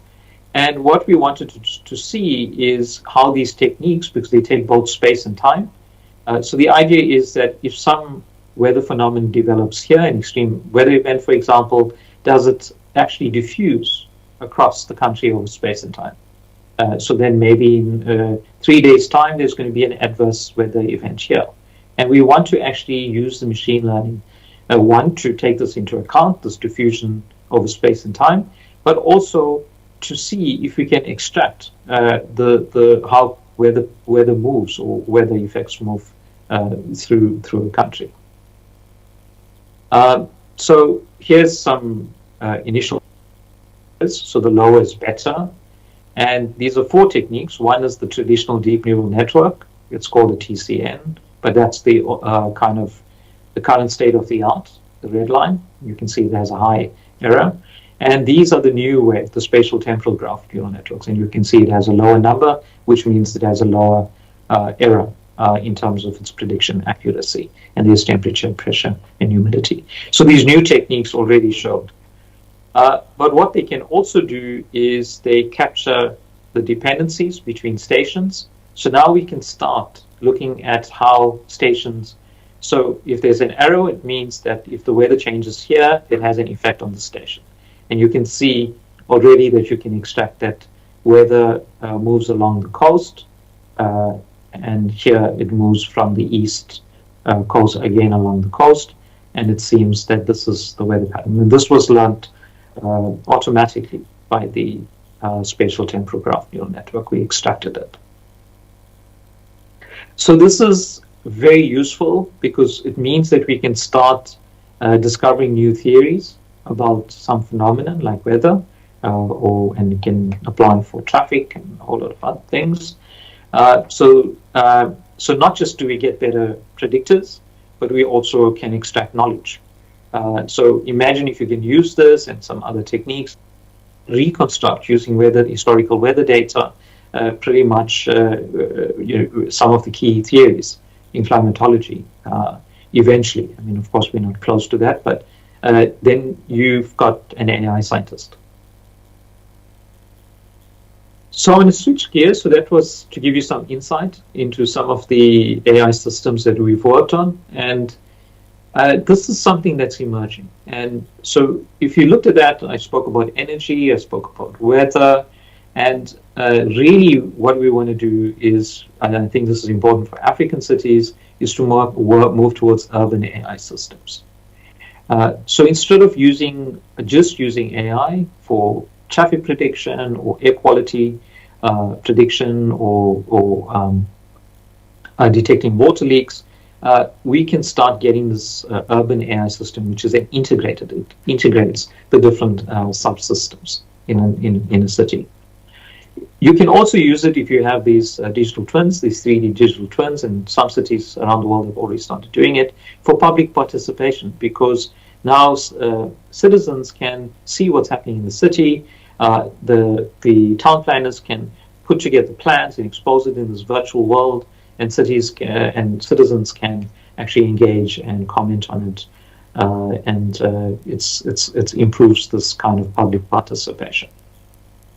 And of course, the idea is that we want to discover new knowledge and advance our understanding of a living and evolving city.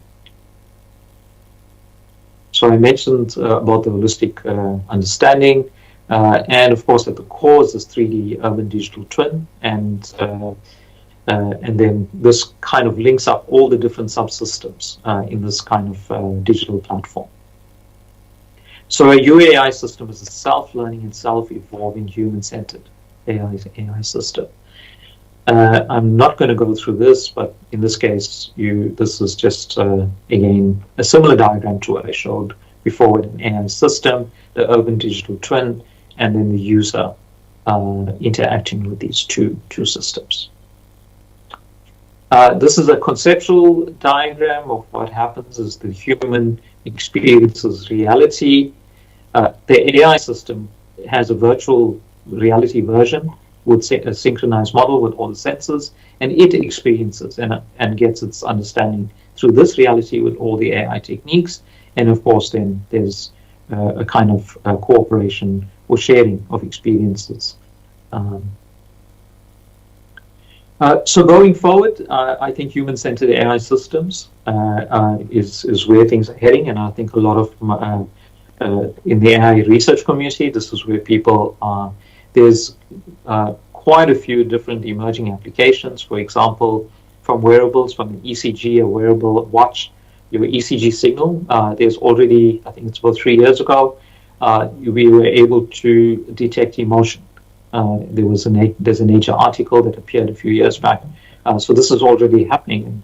So it can, it's for mental health, and so there's a whole new wave of applications using detecting emotion from ECG signals. And of course, we want to move towards this AI scientist, and these are the things that we focus on: interactive decision making, visual explanation. I spoke about this notion towards understanding, which is beyond just discovering knowledge. And of course, in the future, can AI systems imagine? Well, we've got some of the foundations with the 3D environment, the imagery it can create, and that's of course a very exciting area, imaginative AI. For Africa, what do we do with all of this? And what I'm very aware of at the moment is this notion of public AI. So we definitely need to build these advanced digital public infrastructures. And of course, we have skills and resources as a big challenge, especially in the public sector. The private sector is moving and the public sector is left behind. And there is a movement. This is a global movement. This is led by the UN on digital public goods. And it's to actually pool resources and create these open platforms so that you create a platform, and it means that 10 cities would use it and build their systems on it. And there's huge investment that is starting to happen. And I think African universities, academia, and African university networks like the U6+ can drive these kinds of initiatives. It requires really strong leadership, alignment, and a clear long-term strategy, because it's a pooling of resources and a shared vision. Thank you. I'm not sure how much time we have. I'm happy to take any questions.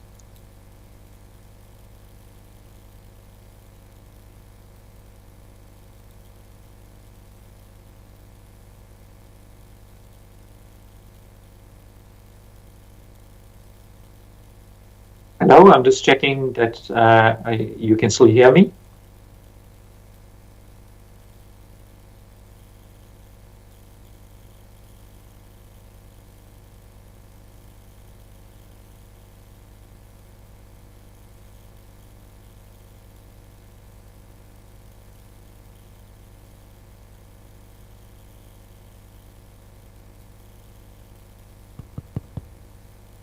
Prof. Moodley, I don't know if you can hear me.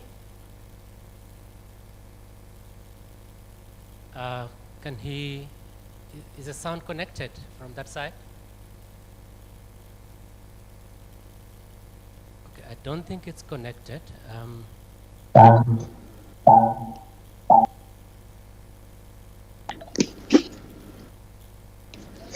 going to hand over. Hello.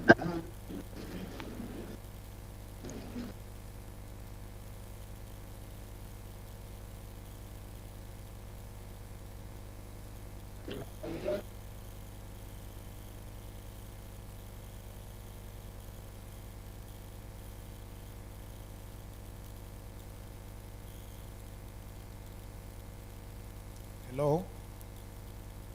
Can you hear me?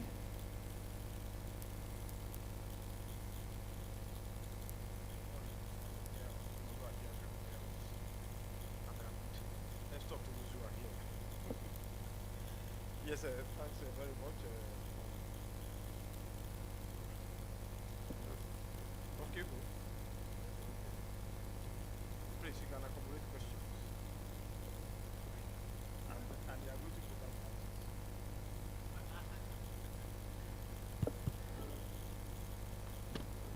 All right. I've been asked that we can take maybe a couple of questions and then we'll transmit them to Prof. Moodley. Any comments?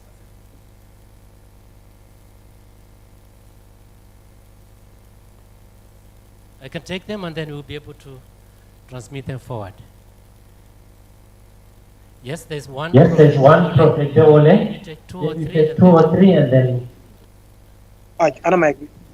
Unmute ko. Unmute on fi. Bala ngay. Okay. Okay. Is that mic Is that mic gonna come? Oh, there's a mic. Oh, there's a mic coming through from that side. Okay. Okay. Professor, are you getting them?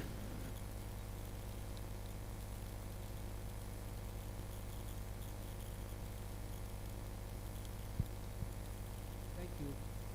On behalf of all, I want to appreciate Professor Motley for the presentation. You have identified a number of issues responsible application of artificial intelligence.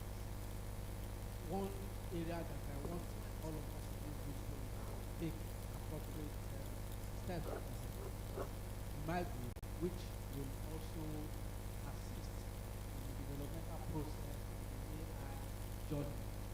The need in each university to develop AI policy. Of course, this in itself will give us the opportunity to have an ethical approach to the use of these emerging technologies.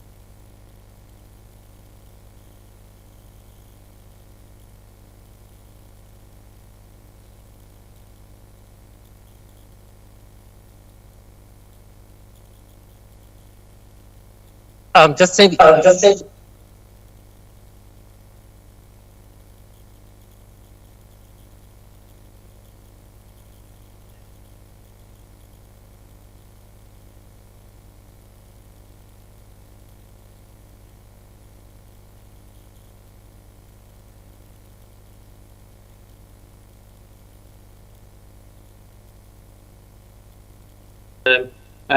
So what I got, and I just want to check, is that it was about each university should make sure that they establish an AI policy. Is that was the question? I just want to check if I got it correct.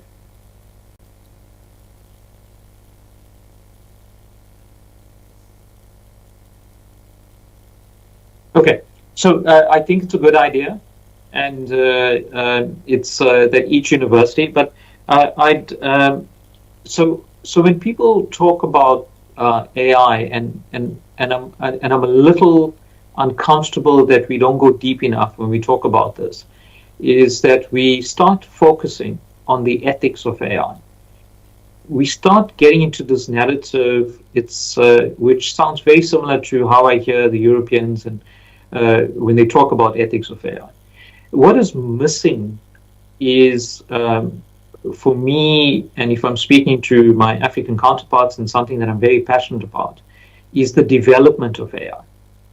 And I tell some of my colleagues, I tell them, you are trying to regulate and create a policy for something that is developed elsewhere out of Africa for different populations, but you're not spending the same amount of time trying to build your own capability, our own African AI for our populations.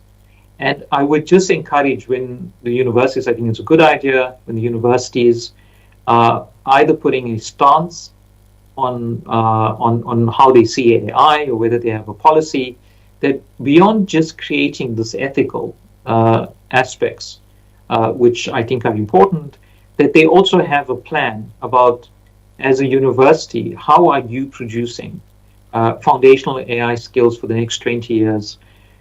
Because for me, it's going to become a critical part of our digital infrastructure.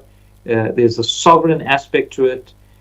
We wouldn't want foreign powers to have control of our water and our energy. In the same way, we want to have some African capability on AI that we develop as the university community in Africa. Thank you. I think there's just one more. And thank you, Prof.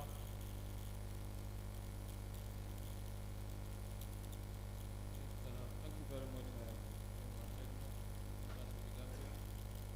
Thank you for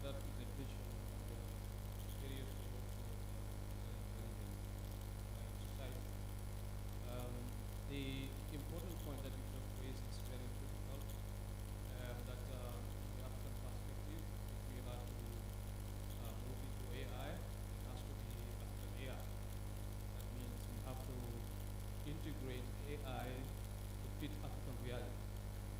And we have so many things, problems that are within our society in Africa. We need to harness, leverage the AI technology to address those problems. And of course, you did mention one point, that is the infrastructure.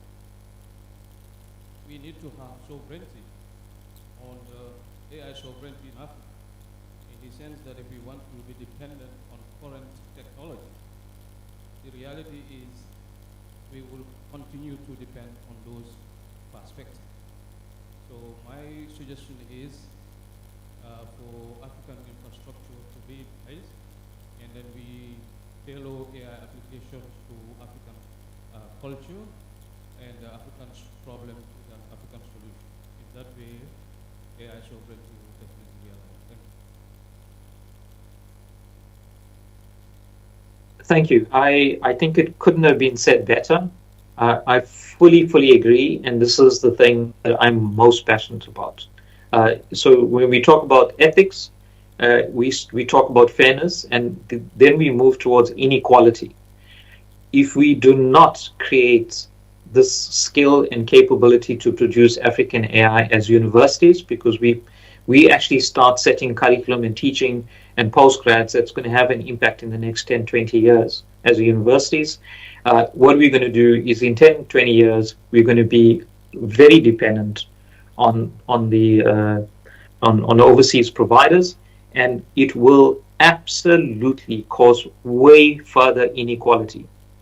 And that for me is the thing that I worry about a lot more than this kind of knee-jerk reaction about putting regulations in the next month in place, because things will change. And so I fully agree with that sentiment. It was very, very well said. Thank you. Thank you, Prof. I think on behalf of everyone, let me thank you very much. Thank you very much. Valuable listen. Thank you very much. And a big round of applause from here. Thank you very much. Thank you very much, Prof. Kyoko, for that wonderful assignment you have executed for us.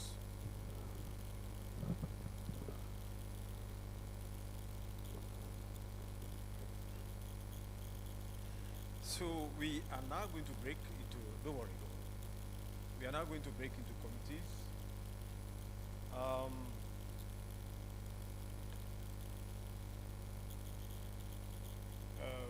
I begin by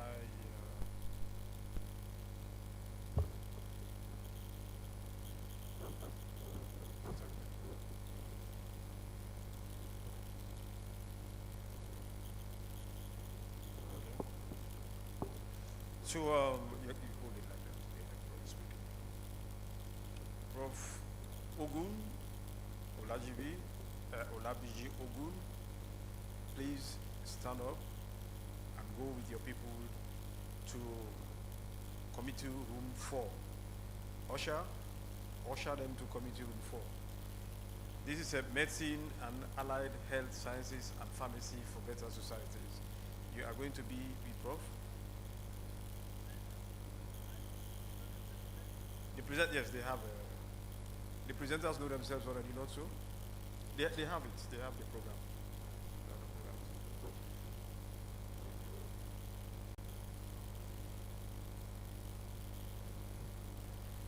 Then, Prof. Ado Baba, I think he's attending a meeting. That is, those who are going to be under him will go to committee room 3. Committee room 3.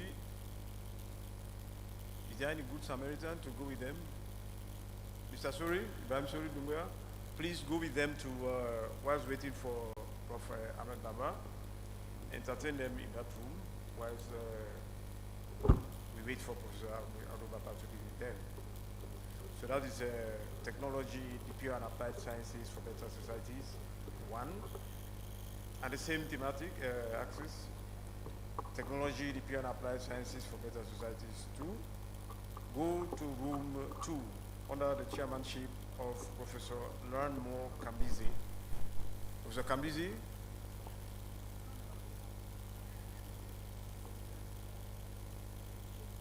When did you change it?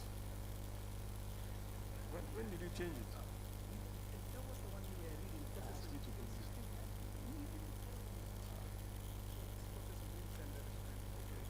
Is Professor Vincent around? Professor Vincent, wonderful. So you and your people will go to committee.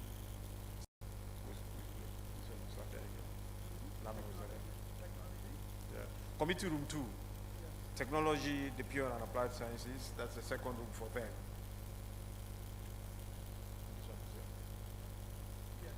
And then committee room 1, the chairman is Professor Chu.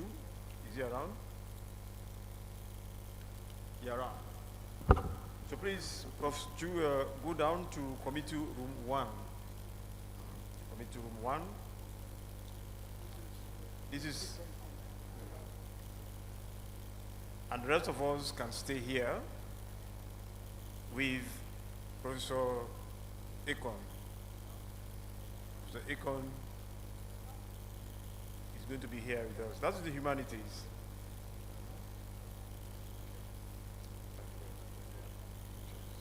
The humanities.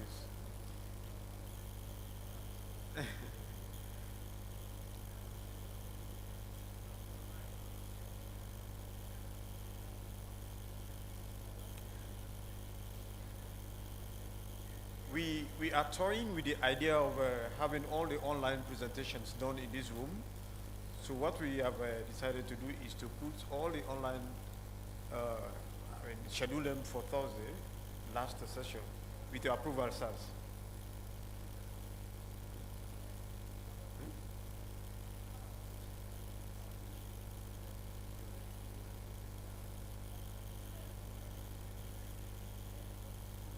If online speakers, participants, if you are there, if what you have decided is okay with you, please let us know. We want to schedule you for, or if you are already there and we have already put you here, please indicate by any form so that we can take care of that. There's a chairman for that.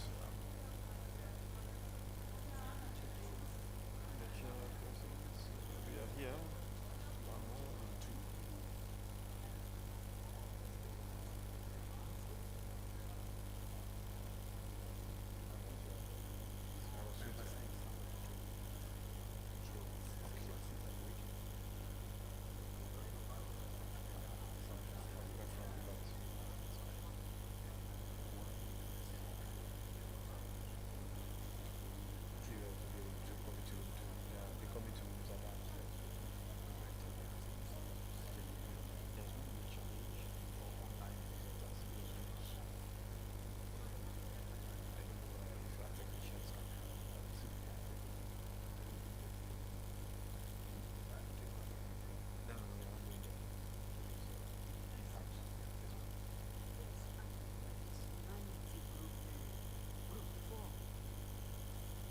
Four? Yes, 4.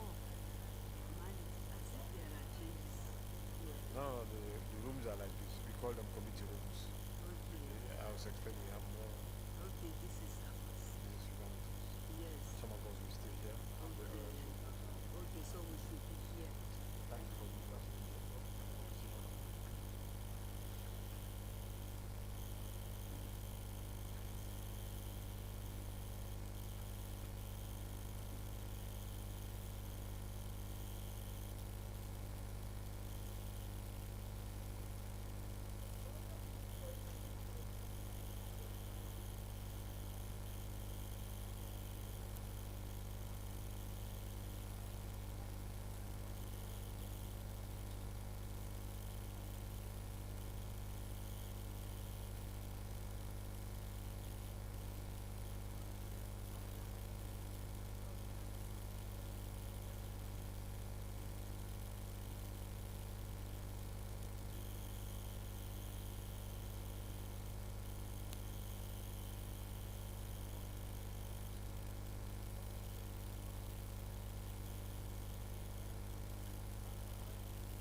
okay now?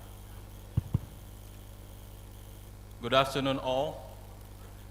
Yeah, for those of us who are presenting in this hall, we need to know those who are physically here, and then the ICT team will enable us capture those who are presenting virtually. We need to know the number so that we can use that to ascertain the timing that we will allocate to you. For those who are here and are presenting in this hall, please indicate. We'll allow you to assemble close together, and then we know who is going to start first, and then we also engage those that are presenting virtually. Please, let's do that quickly so that we can save time.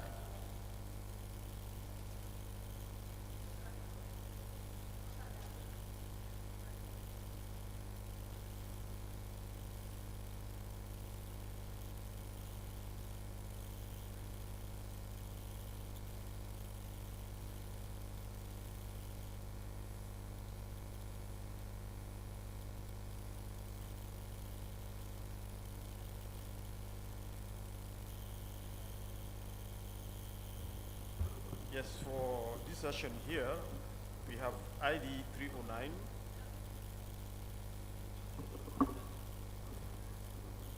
Omoyemi.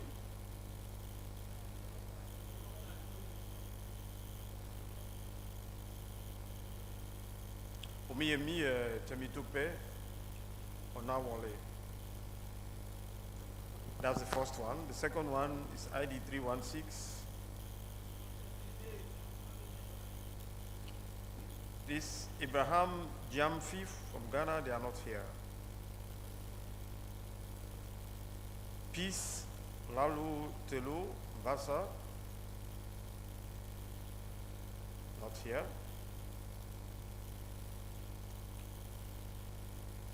Abraham Yeboah Abraham Jammeh, not here. Hafiz Tosin Suleiman.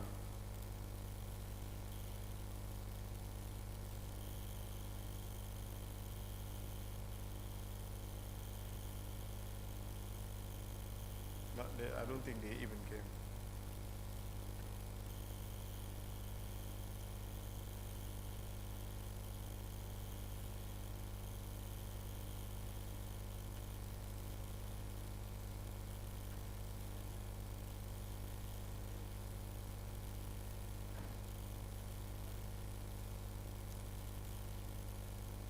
Not even online.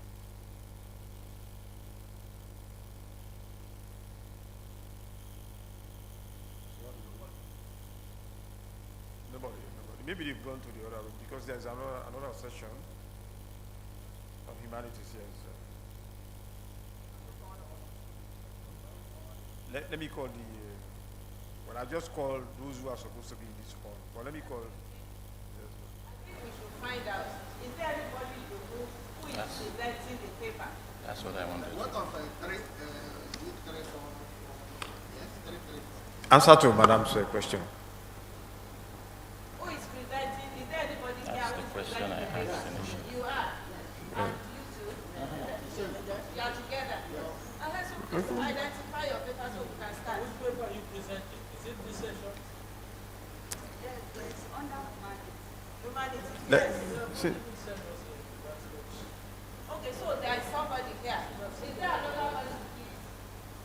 Okay, let's start with them if it is possible, so that if Take their IDs, they will then come later.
Please, the IT team, you can get their presentation so that we'll have it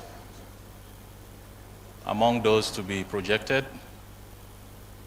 For those that are here now, IT, do you have their presentation? You don't? Please, they can make that available to you so that you can project it and then they present.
Yeah.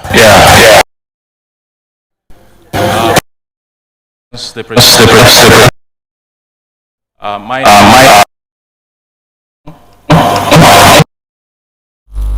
We have the first presentation. It's already projected.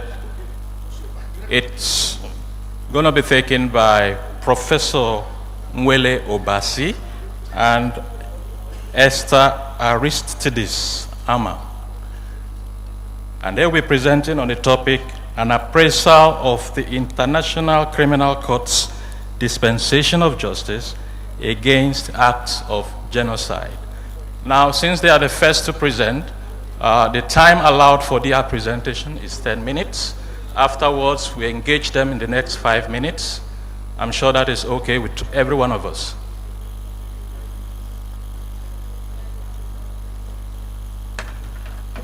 Ladies and gentlemen, with all other protocols duly observed, as you have just heard, I want to go straight into the presentation.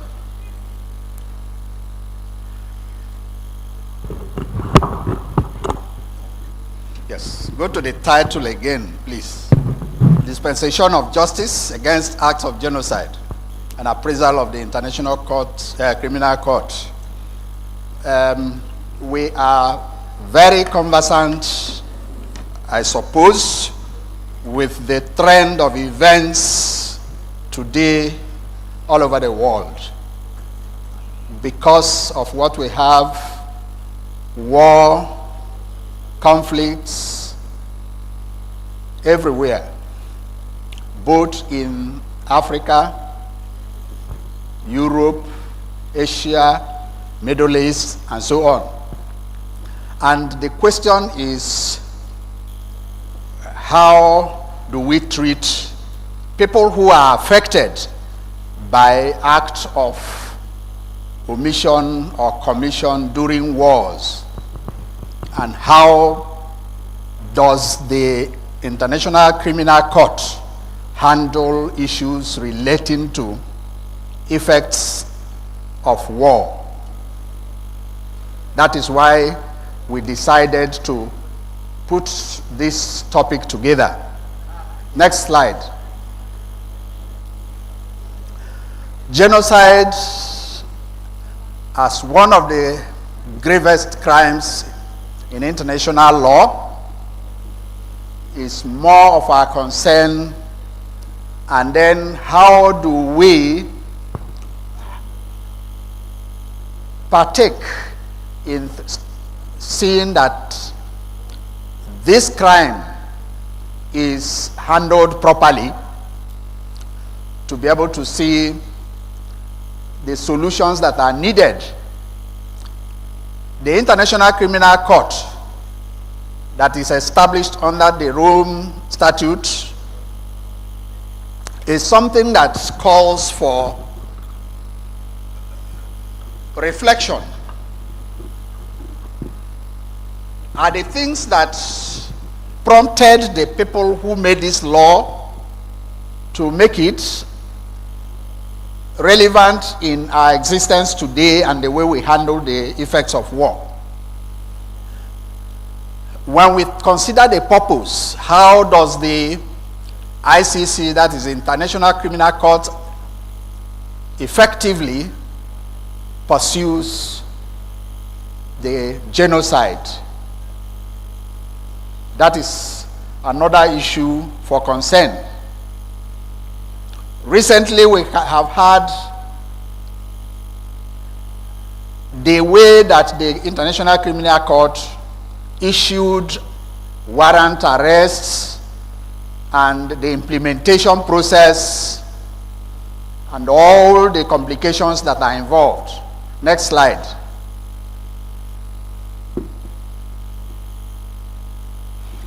To examine the International Criminal Court's role in prosecuting genocide, again, we need to reflect.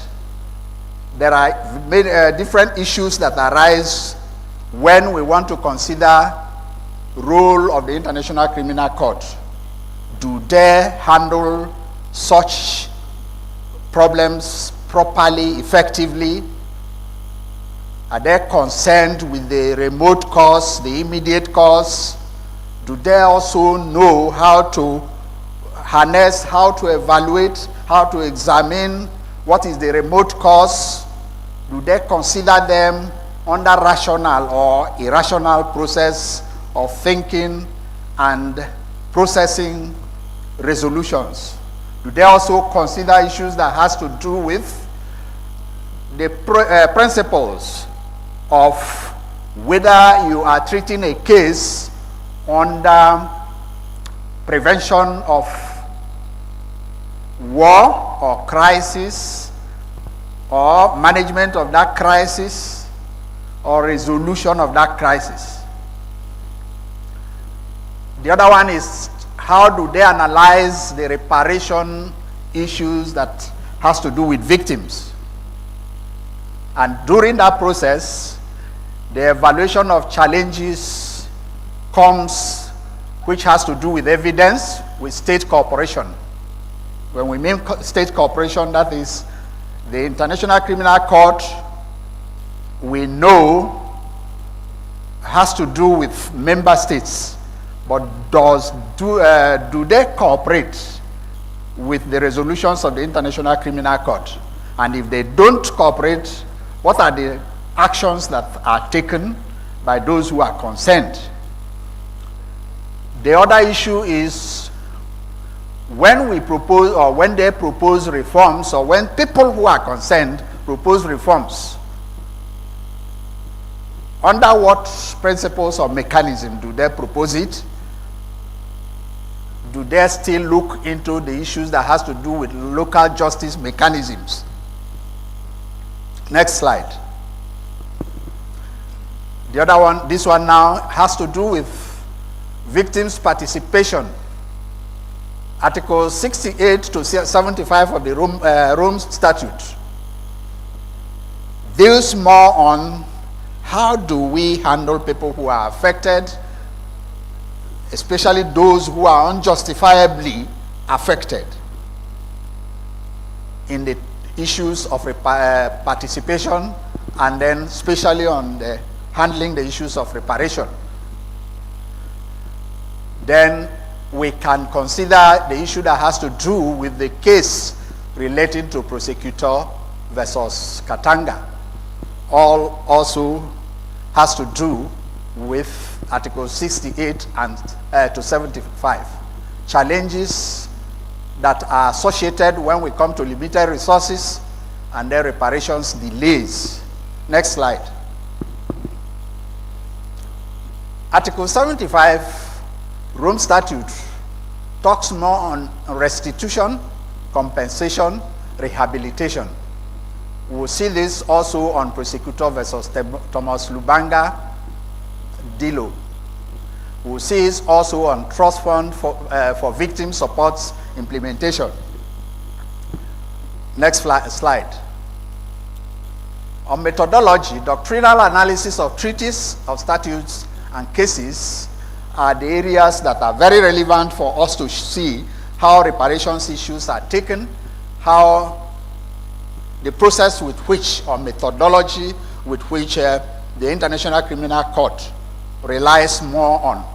Secondary sources is when we have to consider what we do in academics, what law professors have provided us, what international organizations or non-governmental organizations like the UN reports provides, whether they are also cogent or based on rational considerations. Qualitative approach to International Criminal Court practices is also what we consider when we have to deal with the Article 75 to 68 to 75. Next slide, please.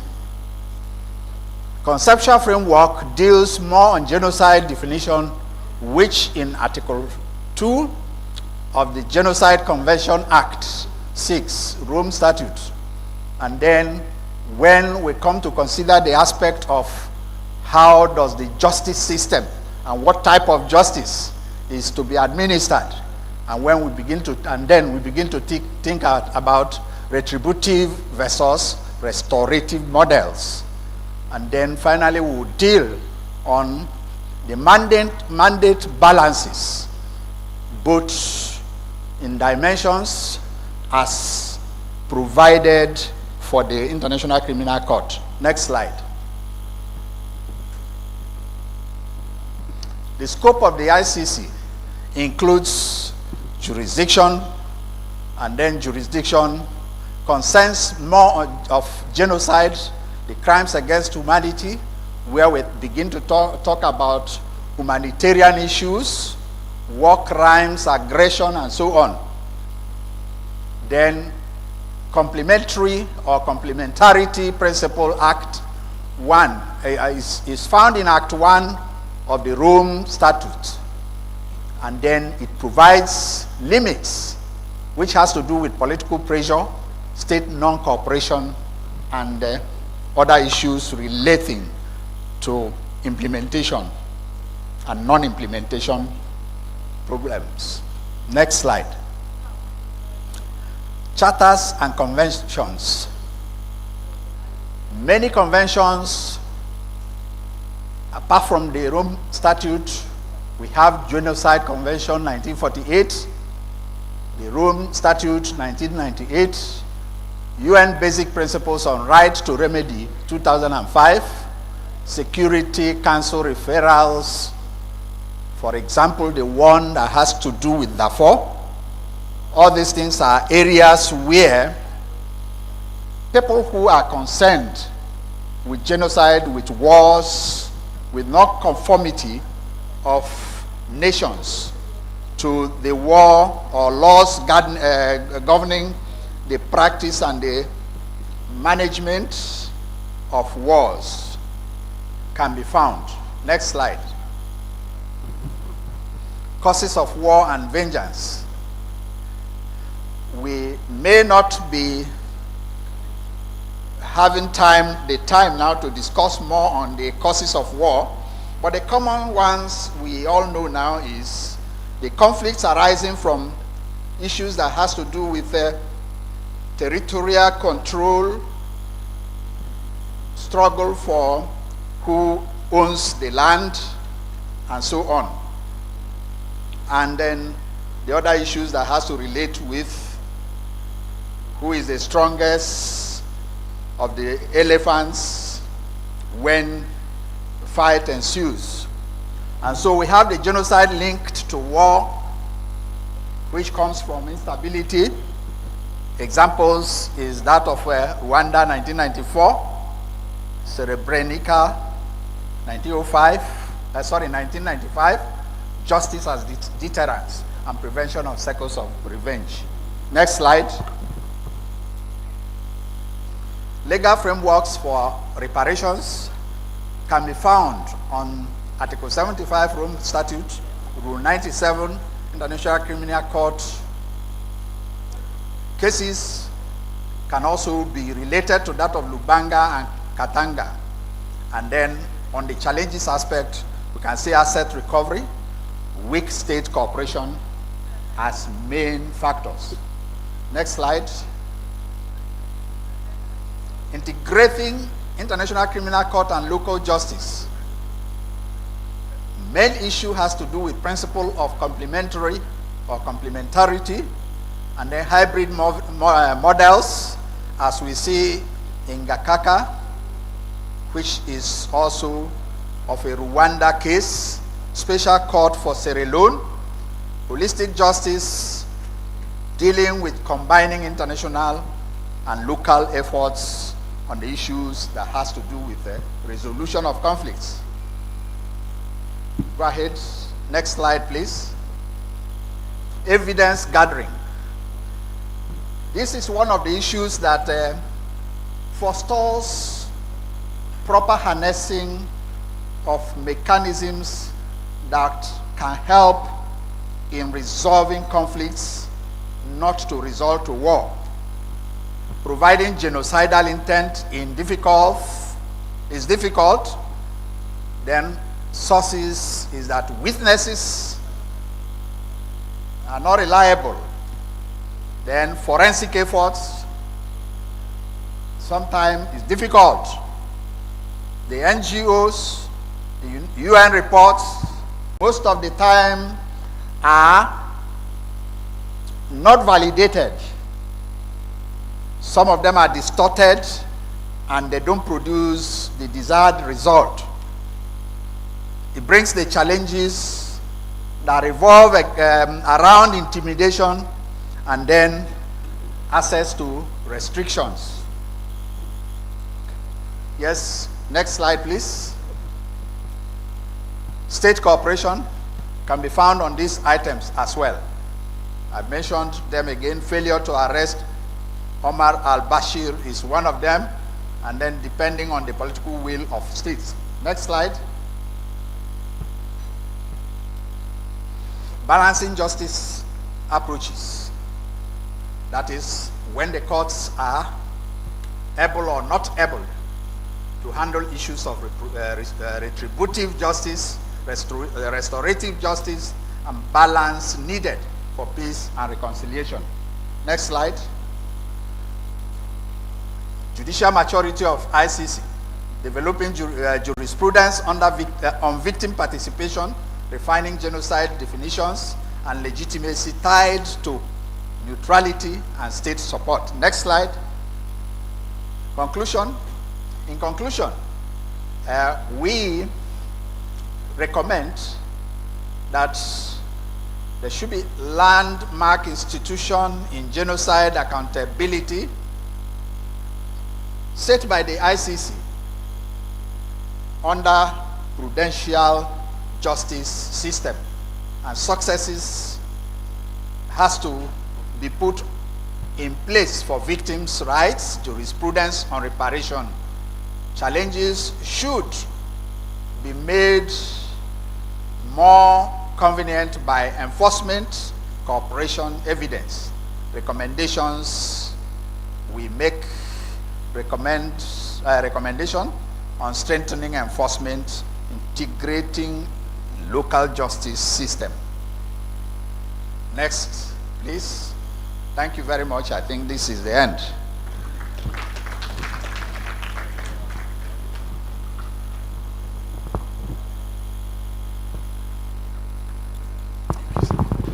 Let's once again applaud the presenter. He has stuck to the 10 minutes timing. His presentation is actually under the context of the humanities, social sciences, education, and law for better societies.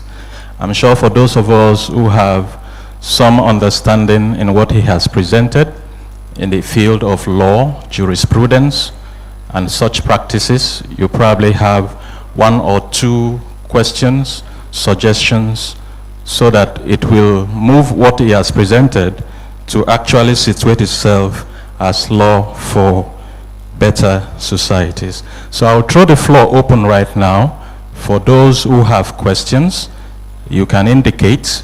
I will start with the Vice Chancellor, University of the Gambia. Any other? Yes, I've seen a second hand. I will have a third hand now, and 4. I think 4 is sufficient.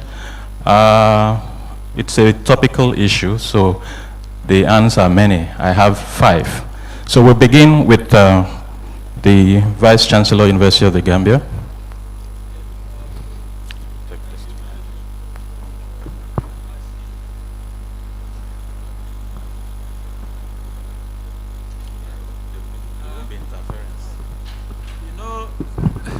I was very excited when I saw the title of your presentation. ICC is a very controversial issue for Africans. They think that it has been created for Africans, but America decides to exempt themselves. So how do you see this issue of when you have a global framework like that, some countries choose to be a signatory to it, others choose not to? What is the role of UN in trying to make sure that such global frameworks, at least countries can recognize it? Because, and I'm not a lawyer, but I know some countries will say, I have not signed to it, so I'm not bound to by the act. So that is my first question. The second question, of course, you mentioned that the burden, it's a very high level of what we call genocidal intent. In other words, the level that you need to say this crime amounts to genocide. Now, of course, you know, if it's mathematics, it's easy to define that. But in the field of law, sometimes it's very difficult to say what is that threshold to say that this crime amounts to genocide. Thank you very much.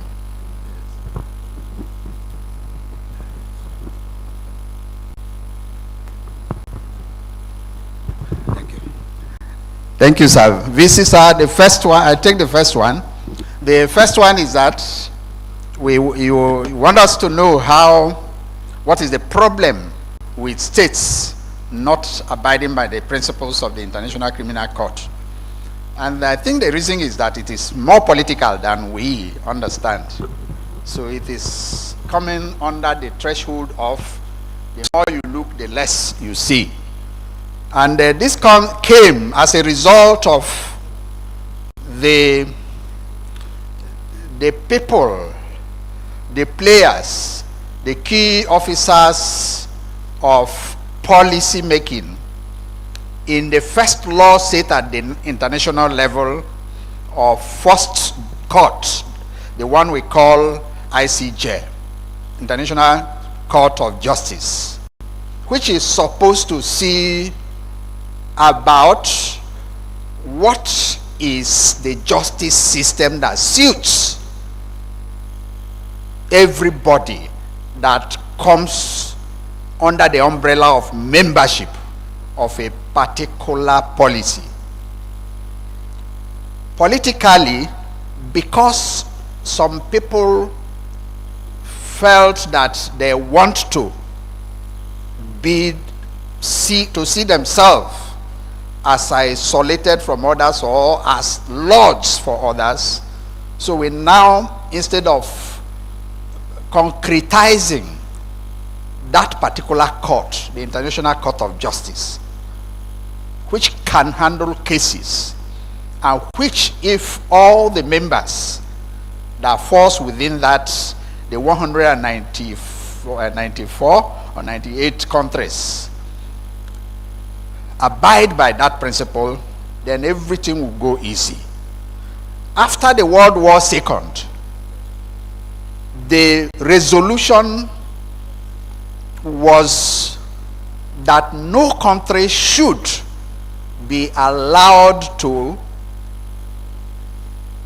dominate other country or try to invade and then usurp power.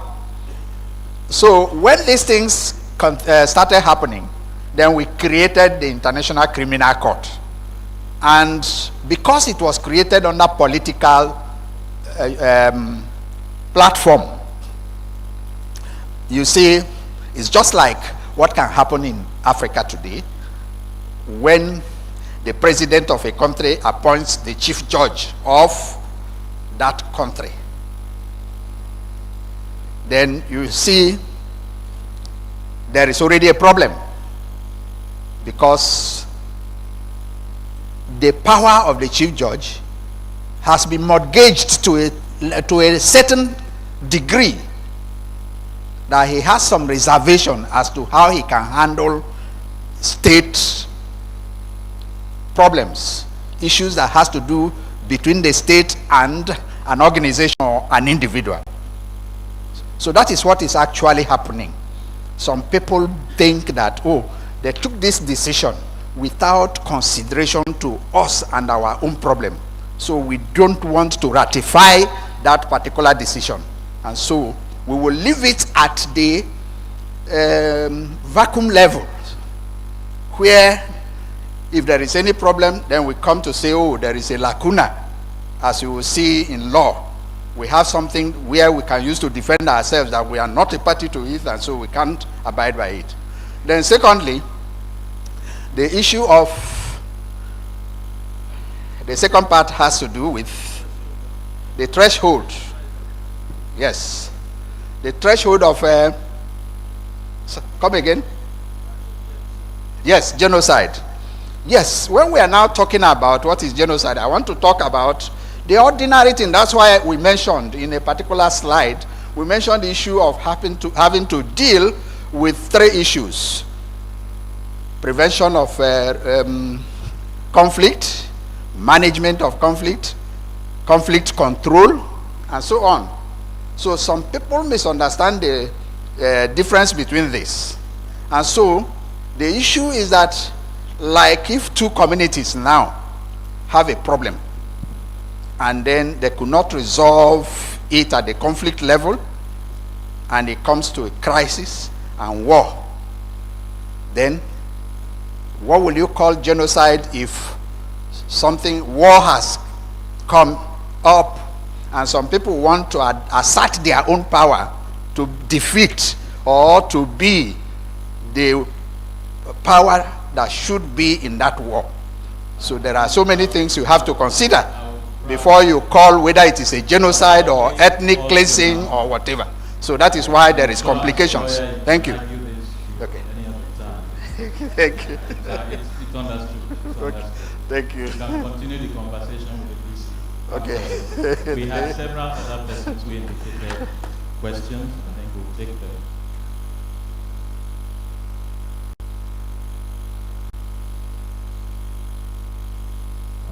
Thank you very much, Professor. Two questions that I have. One, and that's the question some of my students in international law ask me. Should international law even be a source of law at all, seeing that it delves more towards international diplomacy and power structures than law itself? And two, are you concerned that scholars from the global south ape and continuously repeat narratives of the powers from the global north? Because when we talk about genocide and things like that, I see people like Omar Bashir, for example, from Syria, taking prominence in terms of what has happened in Syria. In Iraq, we've seen Saddam Hussein also take prominence in terms of what has happened there.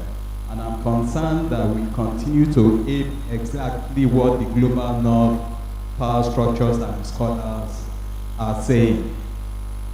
Do you think that we have an ethical issue from the so-called global south? Thank you very much. Okay, I'll answer number one with just one sentence because of the time. The international law is a guiding principle. It is not a static law. I think that answers the question. It's just like a guidance to what we want everybody to take into consideration when they are making their domestic law. That's what international law is. Then number two, when we are talking about the issue of powers that will be, then yes, it came as a result of like what I said, nations not abiding by the resolution of the UN after the Second World War. And that is just like what has happened in the problem between, we are calling it, I don't know, some call it conflict, some call it, but now it is war. If you ask me as a lawyer, it is war between Russia and Ukraine. And if you go through if that is true from what we know as by my own research and by my perspective, it is bordering on the issue of territorial control. This person wants to control these people because of a particular benefit or thereabout. So we are not going into that in detail. But the truth is that it comes as a result of, oh, I know I have more soldiers more than you, I have more war equipment, I have nuclear or whatever, I can trample on you and take your resources. Thank you. Thank you very much. We'll take the third question.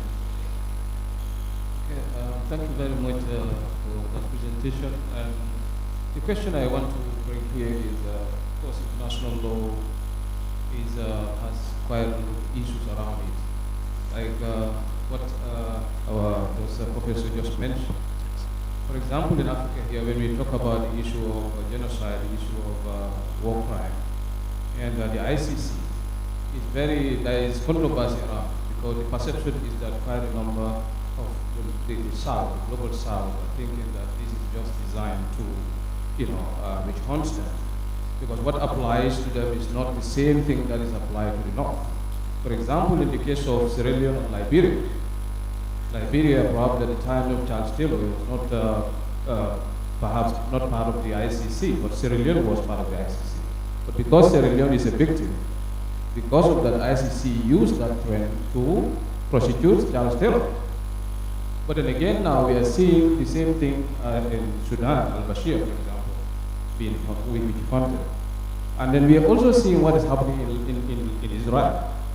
So comparing these two, the foot dragging around the genocidal intent we're talking about in Israel, still the matter is unresolved. So I tend to agree with the position that the issue of international law is more of a color of the law, not a hard law. So it's more politically inclined. Yes. So if it is politically inclined, I want to ask a question. The nexus between ICC and the International Court of Justice. Because if the ICC is a special war crime, the International Court of Justice is there for the states to present their cases. So what is the difference between the two? Why can't the states handle this matter and take it to where they belong than referring it to ICC? The United States, which is from the North, is not part of the ICC. But then now, interpreting the treaties, who is bound by the laws of ICC? Who is not? Thank you. Thank you. Number one, the ICJ, International Criminal Court of Justice, is also a guiding principle, mainly centered on civil cases, issues that has to do with dispute between states, or state versus an organization or an individual that has to do with state. That is about the International Court of Justice. So the purpose is for them to make sure that there is a peaceful coexistence. Then on the ICC, like I said earlier, it came as a result of them wanting to handle differently criminal issues coming from what they have assessed and considered as laws that, wars or crises that result to another person overpowering another and then exerting its power of demolishing that particular smaller entity.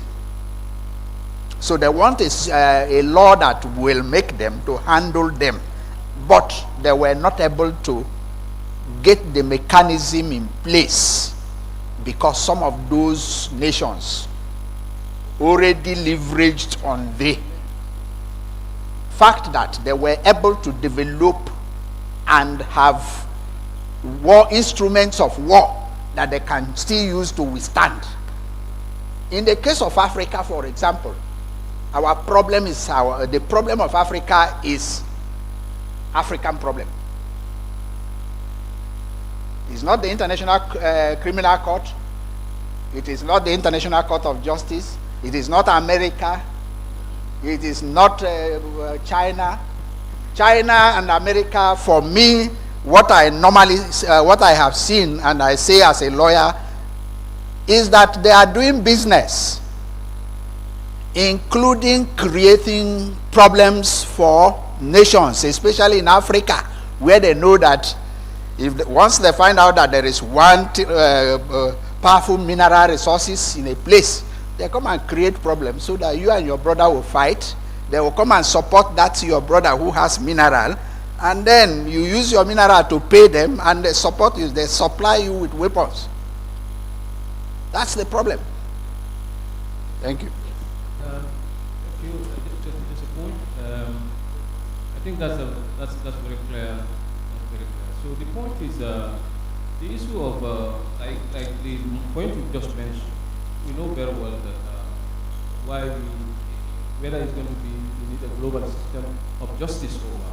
But the reality is, the General Assembly, whatever matters that are affecting states, even whether they've agreed on matters of international security, whatever it is just recommended, it's not binding on the Security Council to accept. Yes. Why should it be? Why should it be non-binding? Because, I mean, how many states around the world the General Assembly, they all decided upon an issue. But what they have done, what they have recommended is just recommendatory, but it's not binding on the General Assembly, Security Council to accept. Because so that is... These are realities that are very confusing. Yeah, because in law, there is what we call procedural justice or procedural. Yes, they are following just procedure. They are not following either coercive or corrective, so on. There are different ways of application of justice. Okay, I will stop there. Thank you. Thank you so much, Prof. I think we have taken so much time with you alone. There is still one. We have other presenters who I believe are ready to present. So please let's applaud Prof for that fabulous answers that you have given to those questions. I believe going forward, that will form a basis for better society in Africa. Thank you. Thank you very much. Thank you.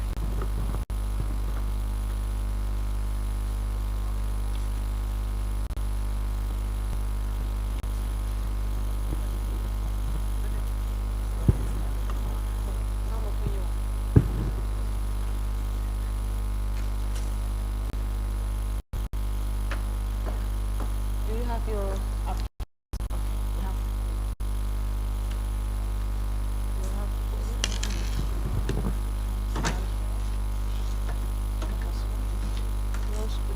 Right, we have the second speaker.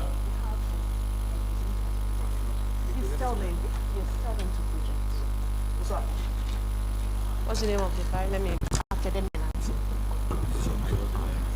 Oladele Jumoke.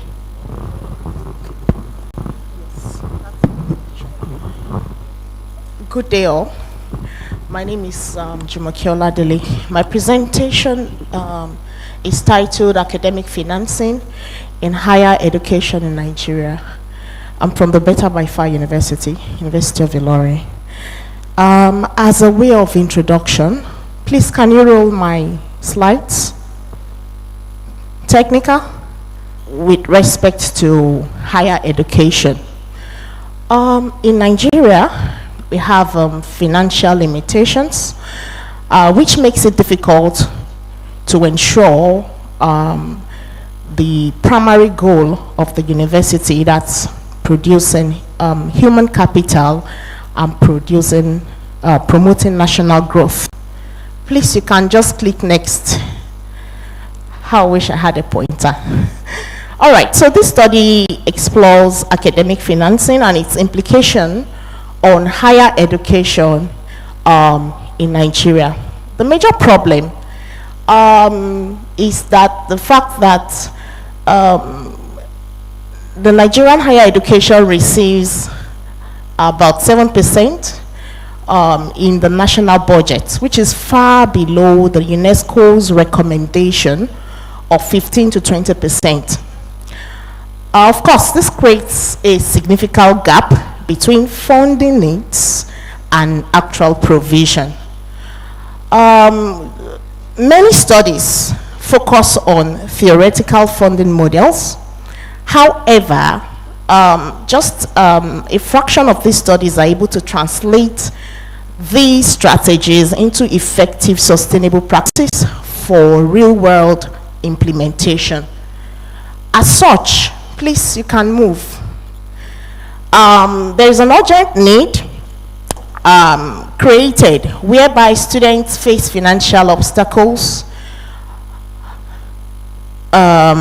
in their educational pursuit. Please, next. So the objective of this study is to investigate the various sources of academic funding for higher education in Nigeria. Specifically, please, you can move. The first objective is to identify the sources. Please, you can move. The second is to assess the adequacy of these sources. And thirdly, to examine the threats to academic financing sustainability within the Nigerian education sector. Thank you. The method, the research designer adopted for this study is the descriptive research design of survey type, which was used to collect, analyze, and analyze data in order to describe current practices and events in academic financing across higher educational institutions. Please, you can move. The population for this study were students from 3 higher institutions in Kwara State, selected for an Kwara State. Maybe I should just give a brief background. Kwara State is one of the states in the north central Nigeria, and happens to have the highest number of universities in the region, and this informed selecting Kwara State for this study. The participants, or the multi-stage sampling procedure, was employed in sampling respondents for this study. In the first stage, please, you can move. In the first stage, the purposive sampling technique was used to select Kwara State, with the purpose mentioned being that it is the university in the region with the highest number of universities. At the second stage, the proportionate sampling technique was used to select 3 institutions, 1 private, 1 public, and 1 state-owned university. By default, we have 1 state, 1 federal, and private institutions, other private institutions. So, and then the simple random sampling technique was used at the 3rd stage to sample the study participants. This amounted to 386 participants selected at 5% margin of error. Please, you can move. All right, the instrument for this study was a questionnaire, which was face and content validated, after which it was subjected to reliability statistics using the method of internal consistency. A coefficient of 0.71, overall coefficient of 0.71 was obtained, which shows that the instrument was reliable. Please, you can move. The data collected was analyzed descriptively using charts, frequency, and percentages. Please, you can move. The findings of this study, okay, the demographic information of the participants, you can move please, shows that we had more female participants in the study, with about 60.1%. The participants were mostly aged between 18 and 22 years of age, and most of the participants were from the state university, the state-owned institution. Key research findings. Please, you can move. Key research findings shows that on sources of funding, shows that students rely primarily on parental support, with a percentage of 90.7%, followed by government support, while just a fraction of the participants self-funded themselves. Please, you can move. On adequacy, the participants reported that the source of funding was barely moderately adequate. That's most of the participants, while 17% found it inadequate, and another 22% considered funding as highly adequate. Some major threats, as reported by the study, were inadequate government funding, corruption, economic instability, and political instability, which were found to, or perceived as posing significant challenges to their academic financing or financial needs. Discussing these findings, we looked at the reality of dependency, being that majority of the students could not self-fund themselves. This reflects Nigeria's economic reality, where families, or the burden for funding education, was mostly on families. And this creates significant disparities in access based on social economic backgrounds. Furthermore, please, you can move. Okay. Another finding, another area of discussion was on government support gaps, which shows that despite high reliance on government scholarships, the 7% budgetary allocations fall short of UNESCO standards. Though we have recent initiatives such as NEL Fund, but faced with implementation challenges. We also have systematic threats, considering all the factors revealed by this study. Please, you can move. This study confirms existing literature that higher education in Nigeria requires a fundamental shift from family dependency to sustainable government-supported systems with effective loan programs and transparent management. Please, you can move.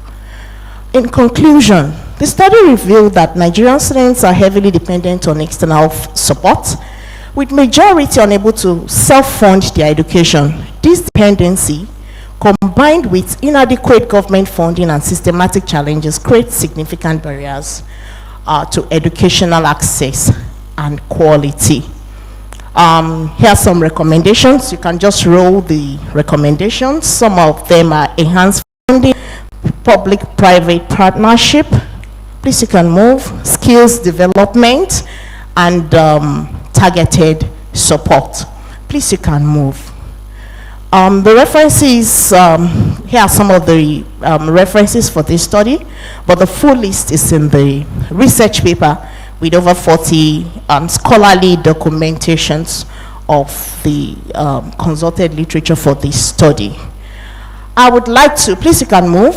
I'd like to appreciate the study participants who participated in contributing data for this study. Of course, I appreciate my institution, the Better by Far University, for sponsoring my being here in the conference. And please, you can move. We also have a popular quote that resonates with these findings, which states that education is the most powerful weapon which can be used to change the world.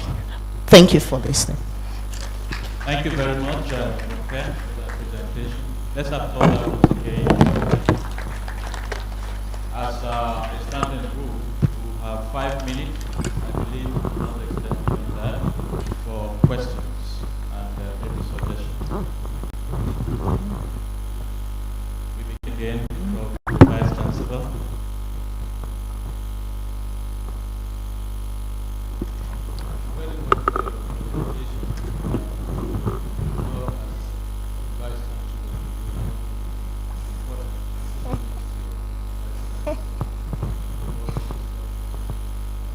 The support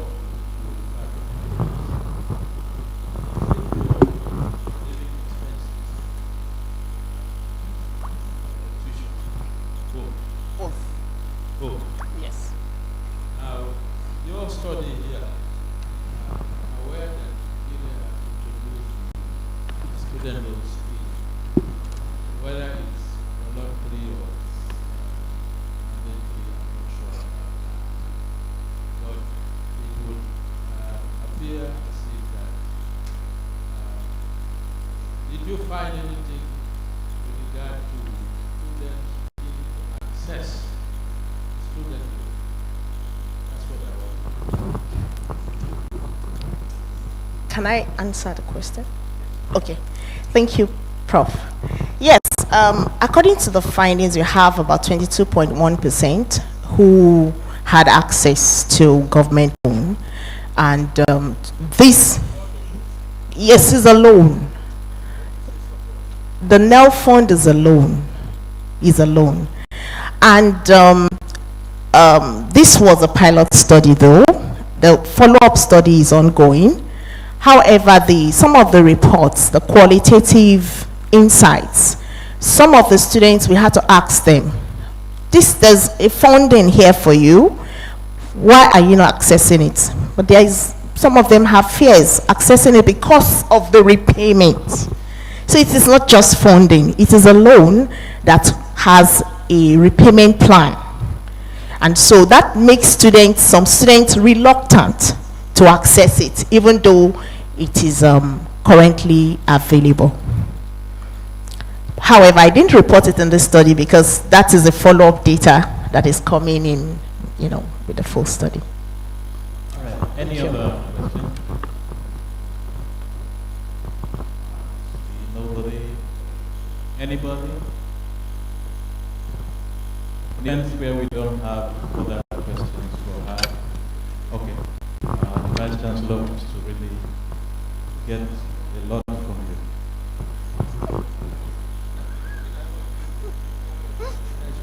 Now, this issue of 90% dependent obviously,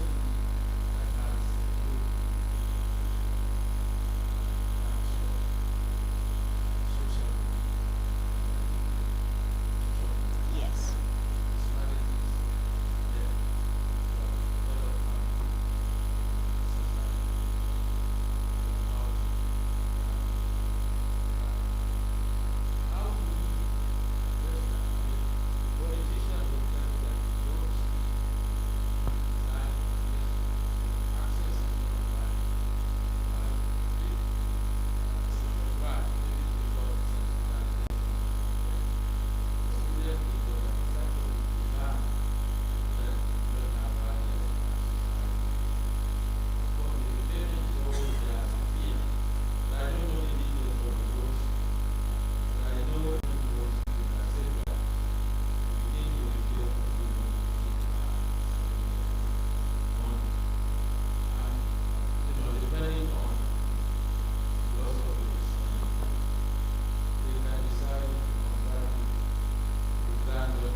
all students on the program. When we do this, we really percent of students still feel if I'm able to get scholarship from other sources, it's better for me than the option. As I'm aware that level is also mindful of the sensitization is, that's why we go from state to state, engaging with universities. For instance, according to our university on 7th of October to sensitize the body of students on the need for them to take advantage of the technology.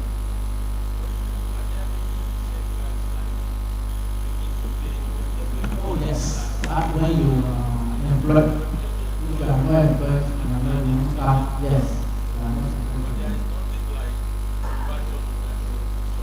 No, this one.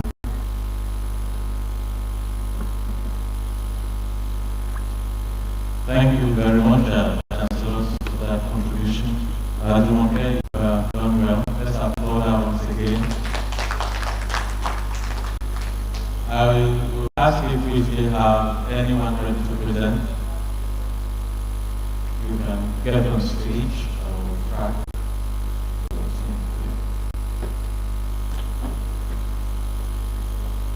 You have 10 minutes for your presentation. I'm sure this will be ICT that is related for you. Yes. IT, please project our presentation. Okay. Good afternoon, and please permit me to stand on the already established protocol. I am Adeola Aminat Odebode from the Department of Educational Guidance and Counseling, and also the Acting Director of Center for Management and Leadership, Ilorin, University of Ilorin. The title of her research is Counseling for Transformational Leadership, a study of emerging leaders in African universities. Next slide, please. When we talk about leadership, leadership is inevitable in any organization, because without leadership, nothing can be controlled. Everything will be in disarray. So we talk about leadership in organizations, business organizations, any kind of organizations, and it is not just limited to any kind of organization. It has extended to higher institutions, where we have leadership. Please, I'm still on that slide. Where we have HODs, deans of faculties, and management staff. And again, leadership is not limited to this category of people. It has also extended to students. Now we talk about student leaders. And in the context of this research, we call these student leaders emerging leaders. And as emerging leaders, they play pivotal roles in representing their peers. They also foster student participation in governance, and they shape the broader campus culture. Next slide, please.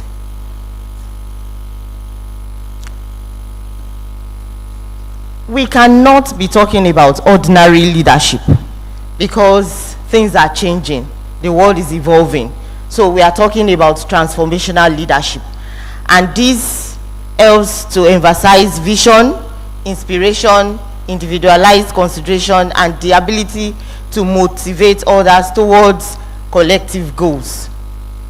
However, as good as transformational leadership is, student leaders these days face several challenges, which include balancing academic responsibilities with their leadership duties. They have challenges navigating institutional politics, addressing conflict, among different kinds of challenges that they could be facing.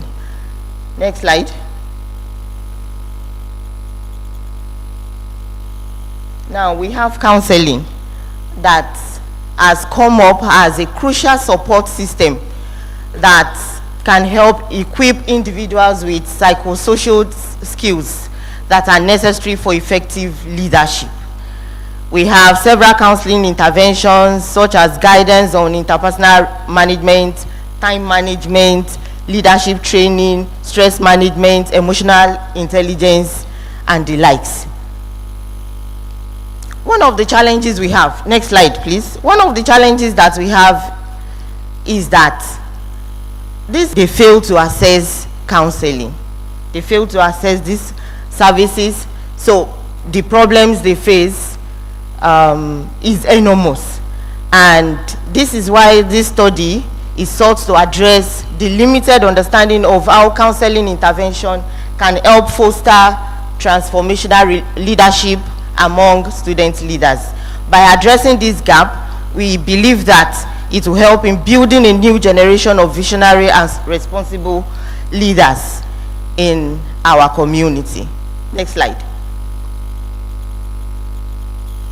The objectives of this study were to examine the leadership challenges faced by undergraduate student leaders, especially those who are into student union government within African universities. It's also to assess the extent to which counseling intervention can influence the development of transformational leadership qualities among student leaders. We also aimed to explore how counseling can help student leaders to manage stress, balance academic responsibilities, and navigate leadership demands. Next slide. A mixed method approach was employed for this study in order to have in-depth knowledge of the variables at hand. All other undergraduate students serving in student union governments were sampled, especially in the University of Ilorin, the Kwara State University in Nigeria. We also sampled students from University of Kigali and University of Pretoria. Selected undergraduate students serving in student union government or its equivalent formed the target population. 240 student leaders were sampled for the quantitative survey, while 10% of that participated in the qualitative survey. Next slide. Frequency count and percentages were used to analyze the demographic data of the respondents. We explored the mean and rank order in order to answer the research questions. Chi-square, t-test, and analysis of variance were also used to analyze the research hypothesis. Results. Next slide.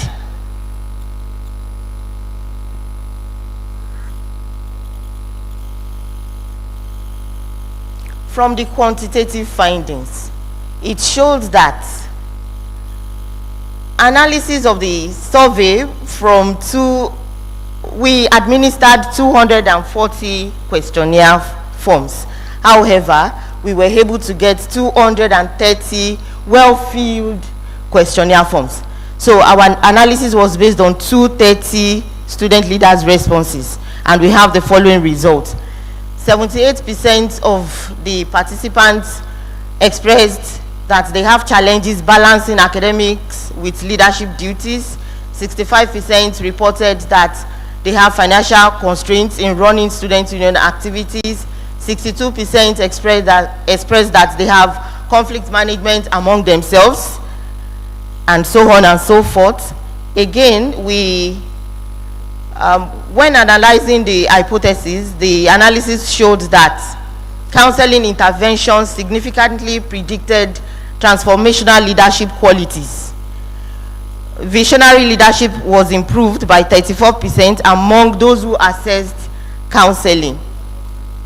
The motivational skills was improved by 29%. You can see the rest of the results. The qualitative findings shows that, next slide please, show that, okay, next slide. The qualitative analysis showed that many students struggle for balance.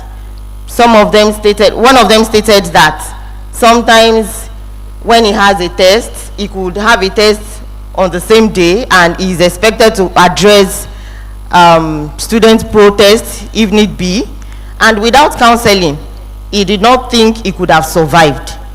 Again, one of the respondents expressed that counseling has helped her to realize that she does not have to be perfect, and that wherever she needs to speak about her fears, she should do so without the fear of being judged.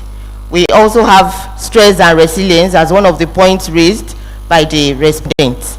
Some of them believe that that counseling has enabled them to develop coping mechanisms, including mindfulness, better time management, and peer collaboration. Conclusion. Next slide.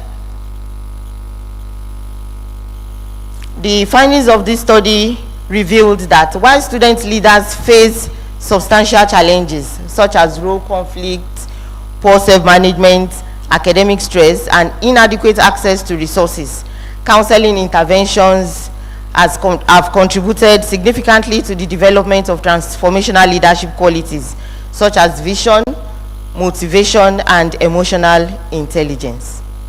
Next slide.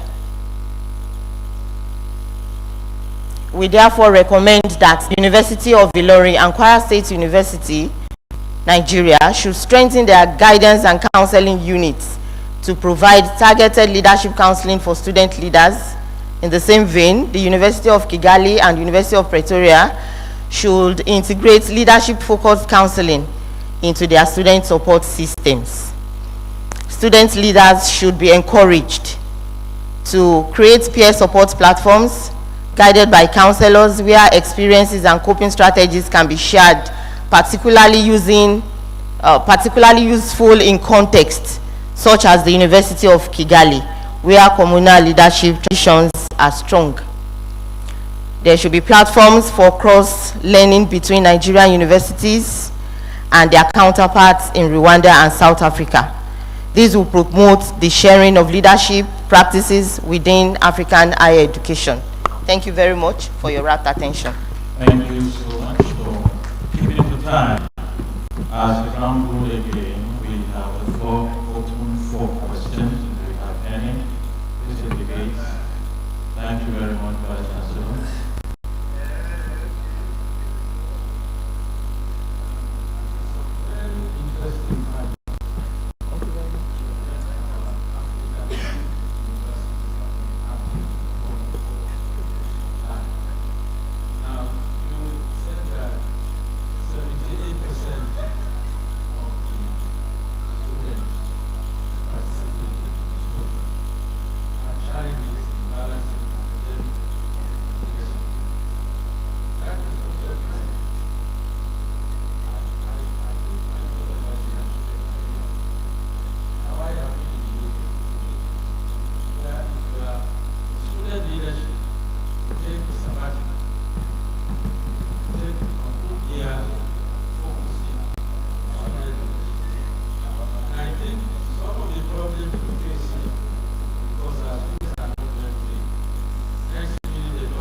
Thank you very much, sir. I will take note of that.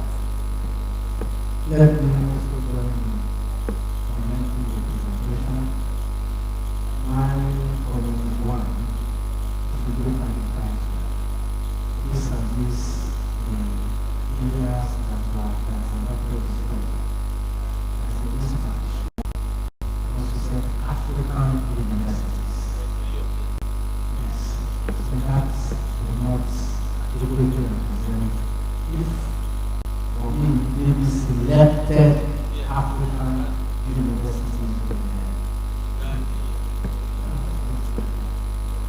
Two, I also think that we are talking about transformation and leadership. And if our focus at students the idea of custom and the availability of these processes to emerging leaders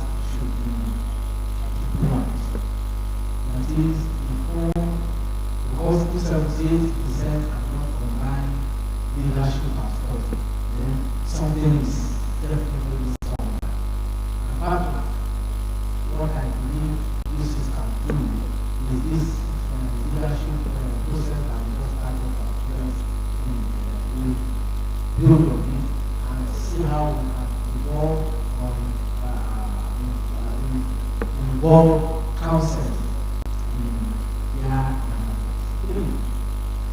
I also believe that the counseling units and counseling departments in various universities have to be more aligned with the responsibility to sensitize these students to leaders, especially to the kind of responsibility they are likely to go into, the challenges and the match between their study and study. But I know that in our university we have developed a strategy. So that is, before you can fully contest to become a student leader, there is a threshold in terms of academic performance. That has assisted in it. If you are a first class student or a second class student, even if the one year is a year that you have devoted to struggle, you will discover that most kids will still be into and they will then get out. But the necessity of PPG has raised an interesting scenario, and that is the need for them to devote the entire year of leadership training or leadership engagement free of study. And hope if improving on this study, we try to see how the students will see this success, because it means adding 1 year to the period in school. Thank you. Thank you very much, sir. Your points are noted. Yes. Additional. Okay. In 1 year, you have good quality student leadership, good outcome from university, so they are not rushed to strive and like that. So they are presently don't have any stakeholders, and often the stakeholders are not university or whatever. And that will be a better outcome. I think that is a lot of sort of strength in trying to see whether the student leaders and sabbatical serve the students no better, also serve the university management. I think the evidence is there. Run by election, not the leader, take the sabbatical. Do all the campaign to raise funds to what, whatever agenda you have. There is less pressure on management because they're able to raise funds. Dedicate your time, be successful. I think there's a lot of it. Exploring that for and see how it works. Maybe we can carry on this. Thank you very much, sir. I would consider that point. Then I will see, sir, to leverage the research that you pointed out. Then concerning the selected, the word selected you asked me to include in the topic, I would also include that, so that right from the onset, the topic is clear, that just few universities were selected, not all African universities. Then the third point raised by my Vice Chancellor, we have a recommendation on that already. So thank you very much, sir. Thank you, Adela. Let's applaud her once again. We have a presentation, sir. Are you presenting, sir? Oh. You wanted to ask questions? Sorry, I didn't catch it.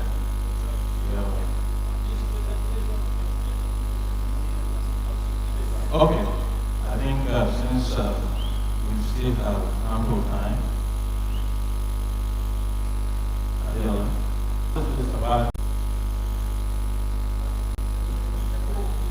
what I say is, like, a poor student as I am, my parents are struggling to maintain me in the University of Gambia, for example. I go up to let's say year 3, and now I want to become the president of the student union. If I do understand what you said, is I need to go on sabbatical leave. So my question is, completing my education is a problem to my parents. What dividend will it pay for me to go out and stay for 1 year and come back?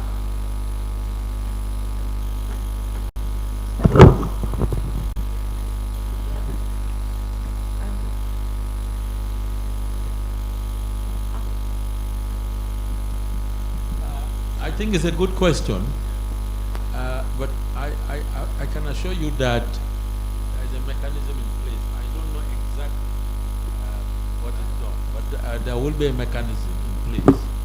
Either because students can't raise money to support themselves. I'm saying, I say I don't know exactly what is the mechanism in the UK, but I am sure there is one in place to make sure that when you take sabbatical, you don't go without money or anything to support you. But that would be something interesting to find out what exactly they do within that sabbatical to ensure that their peers don't absorb that additional cost of education. But I am sure there is something in place. Okay? Thank you. Thank you so much, sir, for that answer. We have one other presenter who is actually not supposed to present today. Are you the one, sir? Today. Okay. Please, you can take the stage.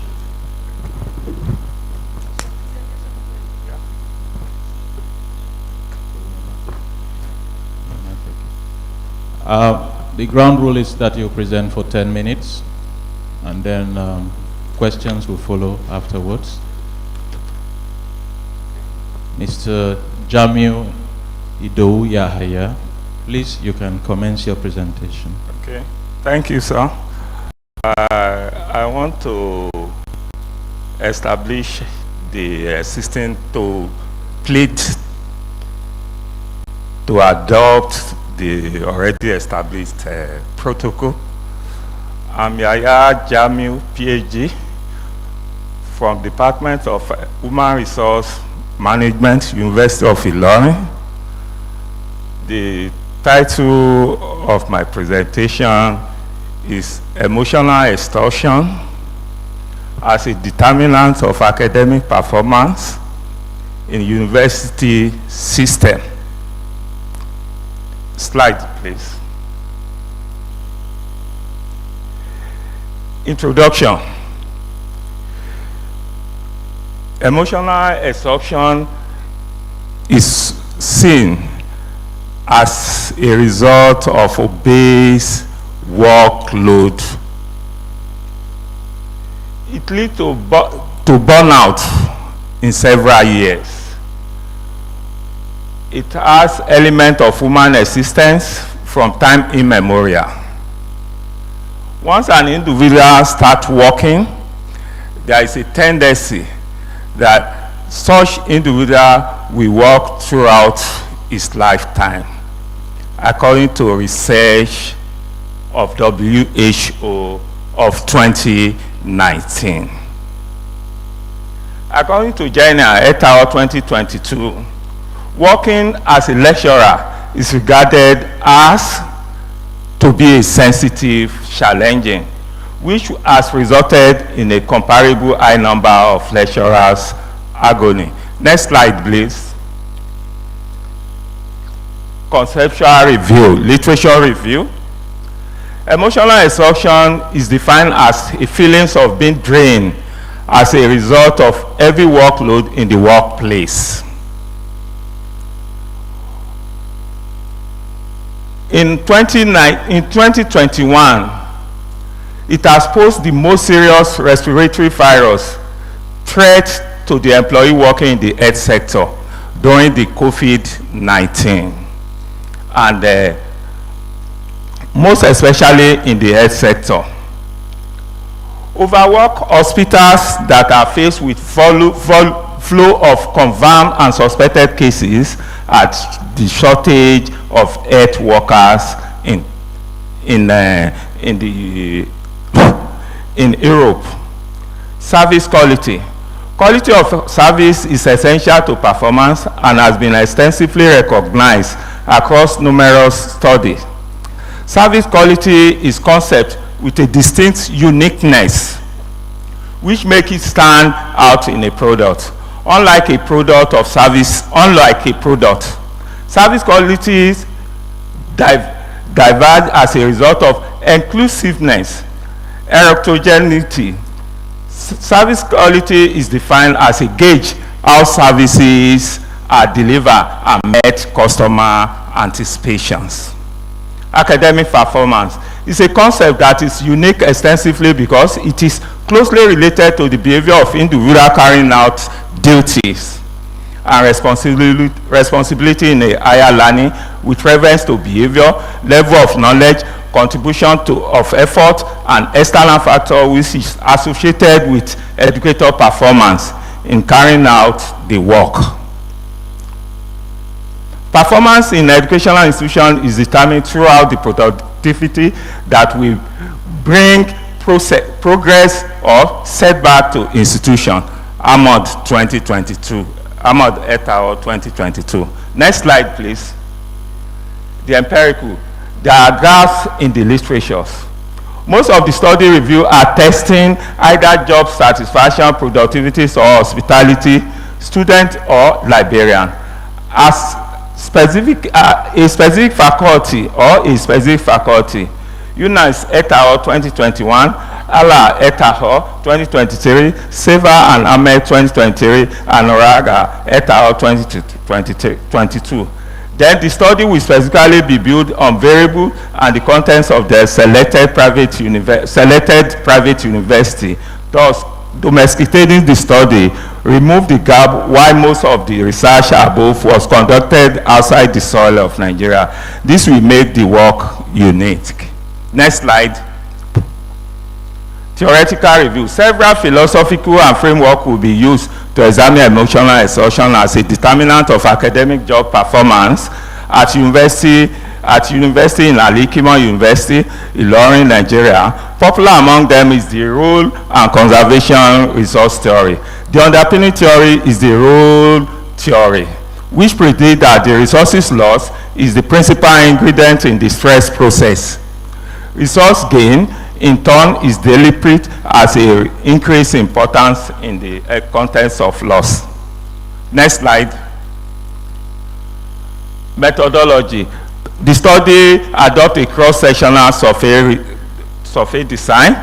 Study area is Alikimo University, Ilorin, Nigeria. Population of the study. The population of the study is 109 at a 0.0 error level. Sampling and technique and sampling technique. Stratified sample was employed to ensure there is an adequate representation of the population. Method of data collection. The study collected data with the use of questionnaire from 4 sections. With 4 sections, a demographic of the participants, the variable of the studies, emotional exhaustion, performance, and service quality. The study used descriptive for demographic and inferential statistics for the hypothesis. Next slide. The findings and the findings. Hypothesis 1, the p-value of 0.11, which is greater than the level of significance at 0.05, indicate that the result is statistically not significant. Therefore, the null hypothesis is accepted, and therefore it can be concluded that there is no significant effect of emotional exhaustion on academic job on academic and non-teaching staff job performance in Alikimo University. The p-value of 0.09, which is also greater than the level of significance at 0.05, indicate that the result is not statistically significant. Therefore, the null hypothesis is accepted, and therefore it can be concluded that there is no significant effect of emotional exhaustion on service quality service quality in academic and non-teaching staff job performance in Alikimo University. Next slide. Discussion of the finding. The findings indicate that the contribution of emotional exhaustion as a determinant of academic and non-teaching staff job performance at Alikimo University. Specifically, the study considered the contribution of emotional exhaustion in academic and non-teaching staff job performance at Alikimo University. Finding revealed that there is a negative significance of emotional exhaustion in Alikimo, and the findings was in line with Server 2023 and Levitt et al. In 2022, while the findings of the study conducted that of the Nogra et al. In 2022. 2. Additionally, the second objective, the study found that the service quality on academic and non-teaching staff job performance revealed that there is a negative significance of service quality on academic and non-teaching staff job performance at Alikimo University. The result of the study collaborate with the findings of Barclay Tropro et al. 2022 and Fene and Wandawat 2023. Besides, the finding of the study contradicted that of Yao and Wanga 2023, who found the use of smartphone shows positive effort on poor sleep quality of students. Next slide. Recommendation. The study presented a snapshot of the present issues concerning exhaustion, performance, and service quality, and it is concluded that it has a significant effect of emotional exhaustion, academic and non-teaching staff job performance at Alikimo University. This indicates that emotional exhaustion directly relates to performance, suggesting it will have a positive impact on performance. The units change in emotional exhaustion, which is exerted a positive effect on performance.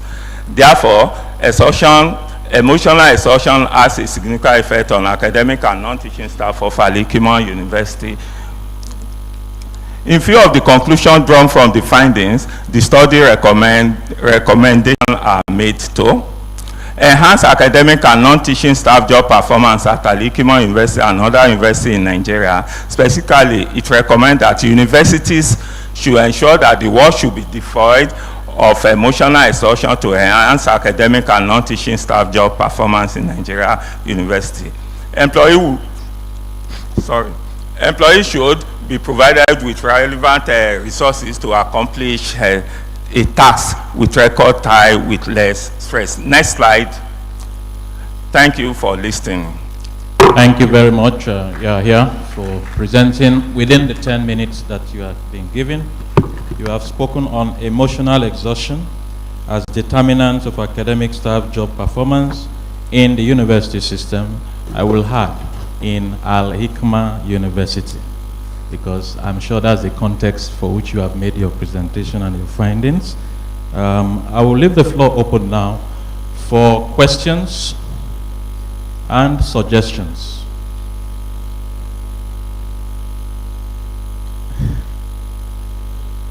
All right, Doctor.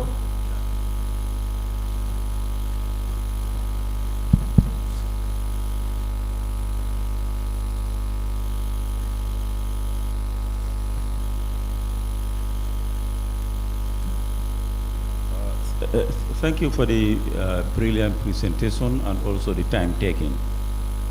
I have two issues. That is the operational definition of your performance and also the operational definition of emotional exhaustion. That's not quite clear, and I'll be more than pleased if you can clarify it, please. Okay, sir.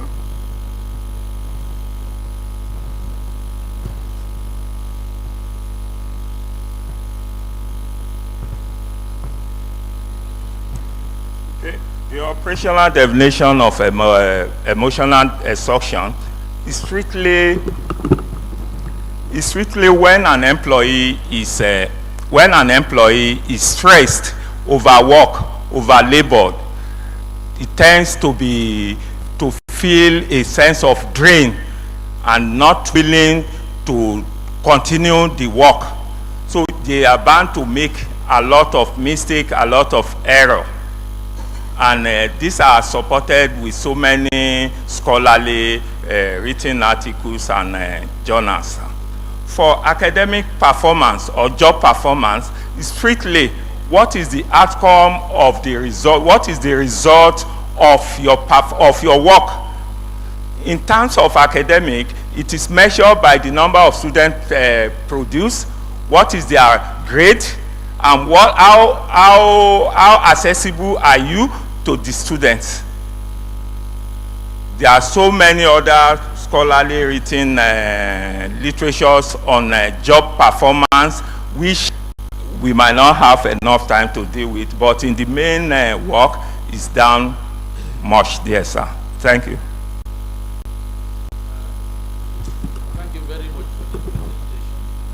I think as academic heads, thank you very much for the presentation. I think as academic heads, we should pay attention to this type of work. But just to add to what Dr. Bao was trying to say,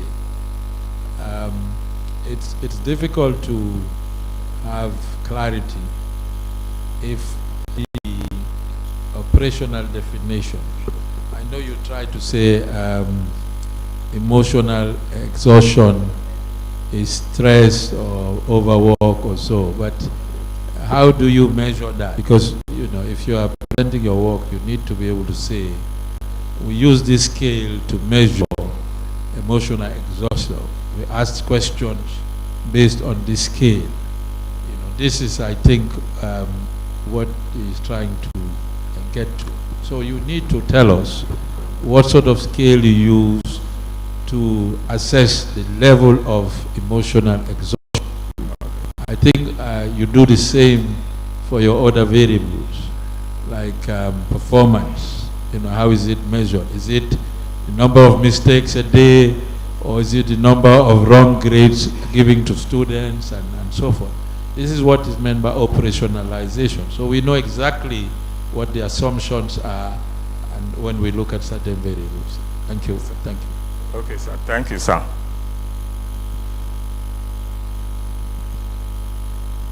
Yeah, can you react to that? Okay, sir. The work is just ongoing. It's still ongoing, but however, the scale at which I measure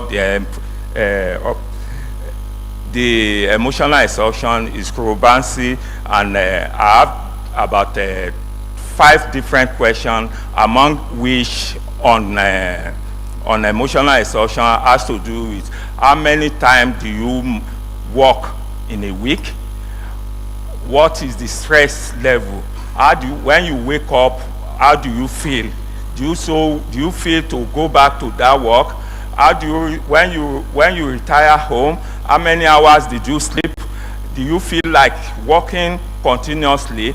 These are what is used, and it's used on a 4-5 scale level. There should be, yes, sir, psychometric skills. Yes, sir. Yes, sir. Yes, sir. Very standardized skills that are available for checking stress, checking emotional states. Yes, sir. Yes, sir. So you yes, examine that, because those yes, are the skills that will be subjected on your tests. Yes, to sir. agree whether there is an establishment of emotional exhaustion. Yes, sir. It's done. It's done in the main work. Investigate that further. It's important for this work that sir. you use standardized skills for checking emotions. Okay, thank you, sir. I think he has presented. Let's applaud him once again. Thank you very much, Yahya Jammeh, for that presentation. Thank you, sir. Do we still have, we've just been strolling in. I think we'll draw the line here if I'll have, thank you, sir. Yes, somebody just strolled in now and wants to. Yes, sir. Okay, if you are presenting today, I think that will be sufficient. Is your work with the, yes, sir. Okay, fine. You have 10 minutes to present, and afterwards we'll ask questions. IT, please can you put on his presentation? The PowerPoint. Yeah, thank you very much. Good evening, professors and vice chancellors from different universities. My name is Ibrahim Sori Doumbia from the University of the Gambia, School of Arts and Sciences. I'm very sorry, actually, this evening to explain that while I was coming this morning, I lost my bag where my presentation, my flash drive, but I was managed to get material. Thank you very much.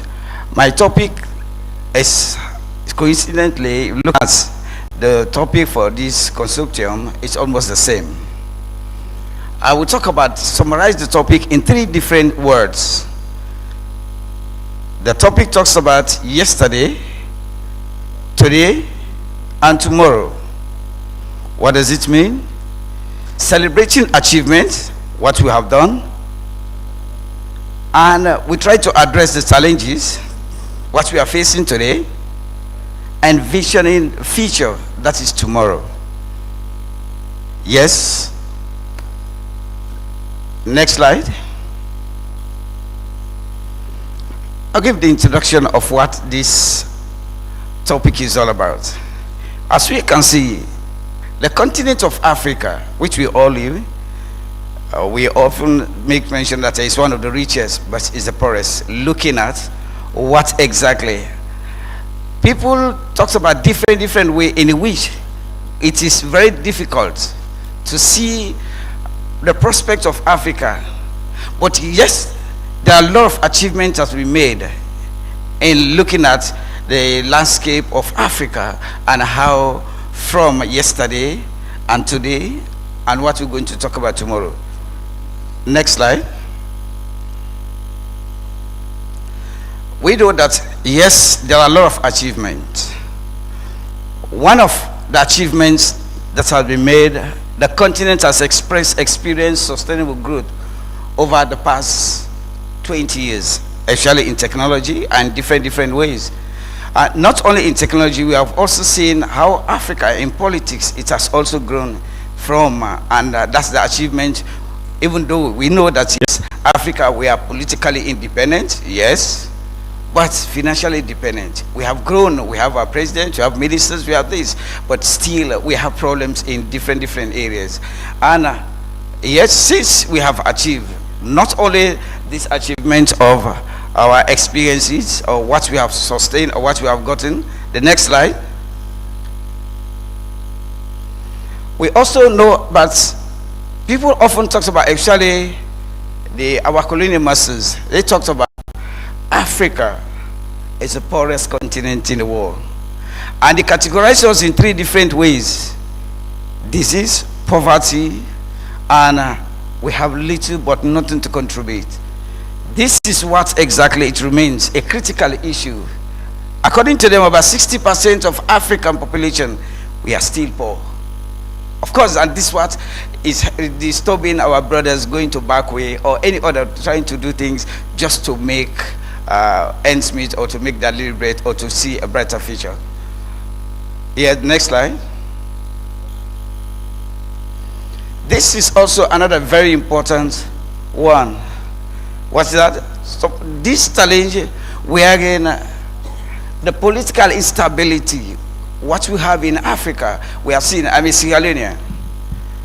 Of course, we see what is happening in my country and even within the West Africa. Looking at even the Sahel states and others, the political instability disturbing Africa, and also, of course, we often relate it or associated it with corrupt institutions within. And this has caused our leaders become not accountable to us. We feel like, or they feel they are unquestionable. And because of this one, Africa still continue to retrogress instead of progress because of our leaders. They will not become accountable, and they feel like no, they are untouchable or we cannot ask. So political instability, what is happening in Sierra Leone, what is happening maybe in our 10 years civil war in Sierra Leone, and even what is happening in the Sahel states and different countries in West Africa. This is also a problem. Yes, the next slide. It is also very important that climate change, as we have seen, I don't know much about other countries, like in the Gambia and in Sierra Leone, we have 6 months rain and 6 months dry season, the rain season and dry season. But usually this one is often interrupted because of the climate change. And because we have little rains, therefore, even our plans, for us to get a bumper harvest and that will create or that will bring income, it's very difficult because it poses a threat in West Africa. Because if you have problem with rains and even the weather, and this is what we are fighting, but it's found it very much difficult. Next slide. And we have seen that we also have shortage of trained and qualified health or practitioners, we say doctors. It is not that we have a lot of universities. My country, Sierra Leone, I often call it at the capital of Africa. We have the first university in West Africa, that's the University of Sierra Leone, the FBC, Furube College. But today, because of the 10-year, 11-year war, we are not even in the first 20 or 30. We have seen there are a lot of different, and we cannot even provide or train our doctors. Look at Ebola when it's happening in my country. More than 3,000 or 4,000 people died. The former president of this country gave us $500,000 US just to try to cope to manage the Ebola. But there are other people that smash it in their pockets. The poor continue to be poor, and people, there are a lot of things that happen. So because of this, we don't have a trainer. The scholarship, when they come, they divert the scholarship to the wrong people. People are supposed to go and study. They gave the scholarship to different people. So this has caused another problem. Yes, next slide. What do we think we can do for tomorrow? Since we have talked about yesterday, today, and what do we think we can do for tomorrow?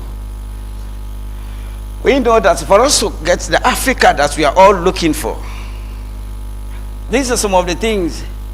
What? We need to integrate the governments, the continent need to look at, one, our governance system, our leaders. What exactly are we going to do? There should be, look what is happening in different areas. We have presently a big problem in Sierra Leone and Guinea. Because of what? This big problem caused by, during the rebel war, we asked the Guinean soldiers to come and protect. They came as peacekeeping forces. After the rebel war in 2002, up to this time, the place where they occupied, they said they are not going again. It's called Wellingara. The ECOWAS, the president of Nigeria, Tinubu, tried many times, but no way. Up to today, they're here, and they are ready to fight. They brought all their ammunition at the place where they came. They settled. They make their base for them. So Africa, we are having problem because of security. You have 3 minutes more. Yes. Next slide. We also need to ensure that the youth population should be educated. Of course, like what one of the speakers made mention, and I quote, what the speaker, the former president of South Africa, one of his speeches, he made mention, and I quote, he said, education is the most powerful weapon which you can use to change the world, unquote. It is very clear that when the youth are well equipped, are well educated, one, they stay away from crime and problems. Because of this one, we need to train, we need to educate them. That way, they will move away from problems. Next slide.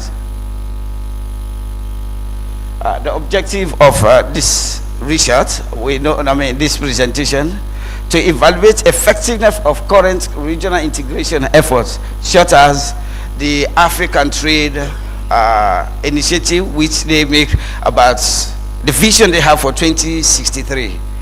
It is very important for us to make very clear, this study is trying to show it is still ongoing, but we have a lot of things, because the effectiveness of the current regional, what we are having, and what we project for 2063, and the African and the AU need to work together in collaboration to make it. Ladies and gentlemen, I thank you very much for your kind attention. Thank you. Thank you very much, Dumbuya, for that presentation. You have sort of amplified the theme for this meeting, and we sort of appreciate what you have done. Thank you so much. Again, floor is open for questions.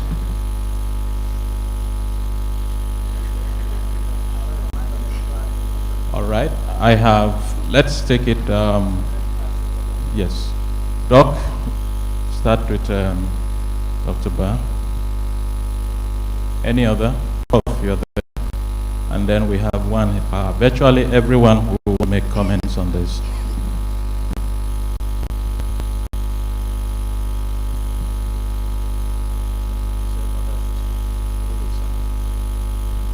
Okay, once again, thank you very much, brother, for that good presentation. I think over the 20 years, I have heard people saying corrupt leaders, corrupt leaders, corrupt leaders. I can share this interesting story with you. When I arrived in Sweden, one of our classmates said to me, "It's rather I steal my father than steal the state." I said, "What?" She said she rather steals her father than steal the state. I said, "What are you talking about here?" She said, "What are you also asking?" I said, "In my country, it's nearly reverse."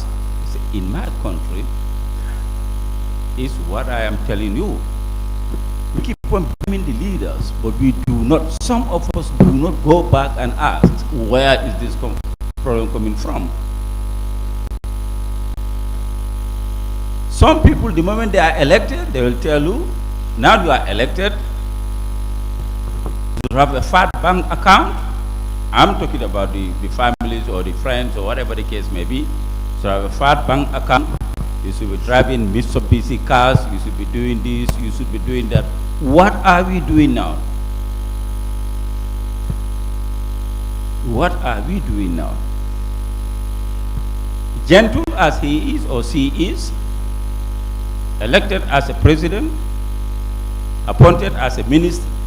But these are the words that individual is hearing on a daily basis.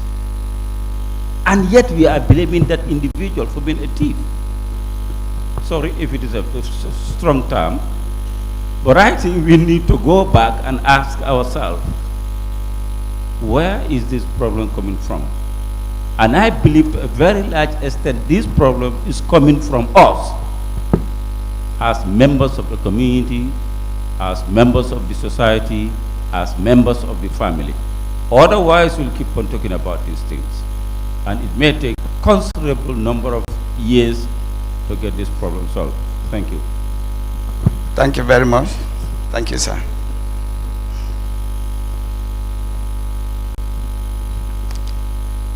It is true that, like what you made mention, our leaders who voted them to come in to the power, the mantle of the leadership. But because the way, again, we so much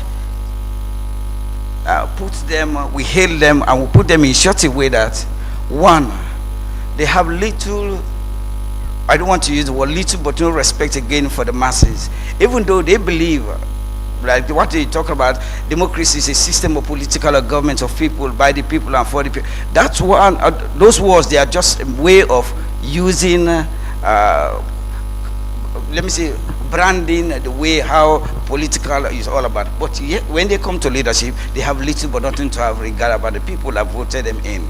And that's the problem that we have in Africa. Until we change the way we look at things, then the things we look at will change. We, the voters, we need to change the way we are looking at. Some vote because he is my brother, or he is my father, or my uncle, or he's going to do this one. These are some of the problems we have. Thank you. Yes. Yeah, thank you so much, Mr. Presenter. So I just want to say this in respect of what you have presented. You have mentioned a lot of things. This is a study. I would like to suggest that you should try to modify your topic in respect of your objectives. You are looking at Africa free continental free trade area. So you try to modify your topic in this regard, because what you have presented, you made a lot of things, and I believe this is a study. This is not just a public press conference. So, and again, like what others presented, let's see what existing studies, what they have done, and let's see what you want to add. Because one of the things I believe it should be a concern. We shouldn't present information that you just put on Google and you just see the information. So I would like to emphasize, you identified the objective towards the end of your PowerPoint. So derive your topic from that area. And again, try to identify existing studies, what they have done, and let's see what you want to contribute to the body of literature. So that's just a piece of advice. Thank you. Thank you very much, sir. Point noted. But as I made mention earlier at the beginning, that it was rather unfortunate. I know I conducted a research. As we know, a research is an original contribution to the body of knowledge, which I did. But because of the problem that I had, and when I came, I just tried to put things together. Yes, my focus was in this topic. That was what exactly, and that's what I've been presented on. But I've taken note of what you have said. Thank you, sir. I think what Dr. Nelson said is important. I was even concerned when you say you lost all your presentation.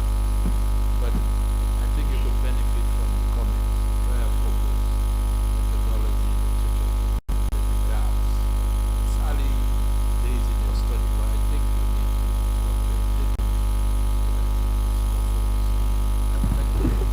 Yes, my Vice Chancellor, that is true. I'm currently doing my PhD. I'm in my final year. I know exactly that's the way we're supposed to be. Thank you very much, sir. Thank you. My own is just an area of clarification. On your scope, you mentioned something like 2063. Is it? Yeah, what did I hear you well? Yeah, 2063, that is the African free trade.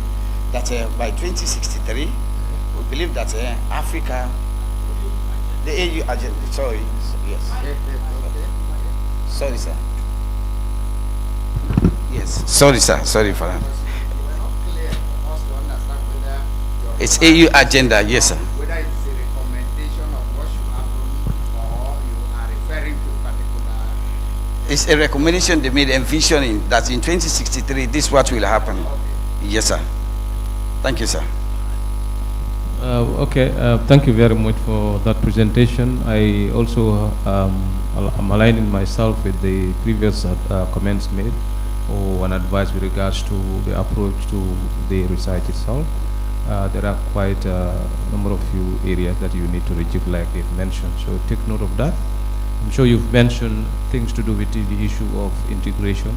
You spoke about challenges in West Africa. You also spoke about security challenges, in particular to quote in reference to the situation of Sierra Leone. These are very important. I think one thing is after decolonization, we inherited a system. Are those systems contributing to our current problem, or is a moral decay? Moral people are not really following our own values towards achieving our political aims. Because like you said, the issue of those that are in leadership, we're talking about the issue of corruption here and there. So those leaders that are there are taking funds for themselves. The electorates are still blaming them, like what Dr. Barr said. So where is the point now? The leaders are there to give selfless service to the people. Like you mentioned, government of the people, for the people, by the people. I think that value, that democracy concept comes from the North. Okay? So, and I think if it comes from the North, that was the reason why we have the African Charter, to tailor it to African context. So if that is the reality, I think we need to go back.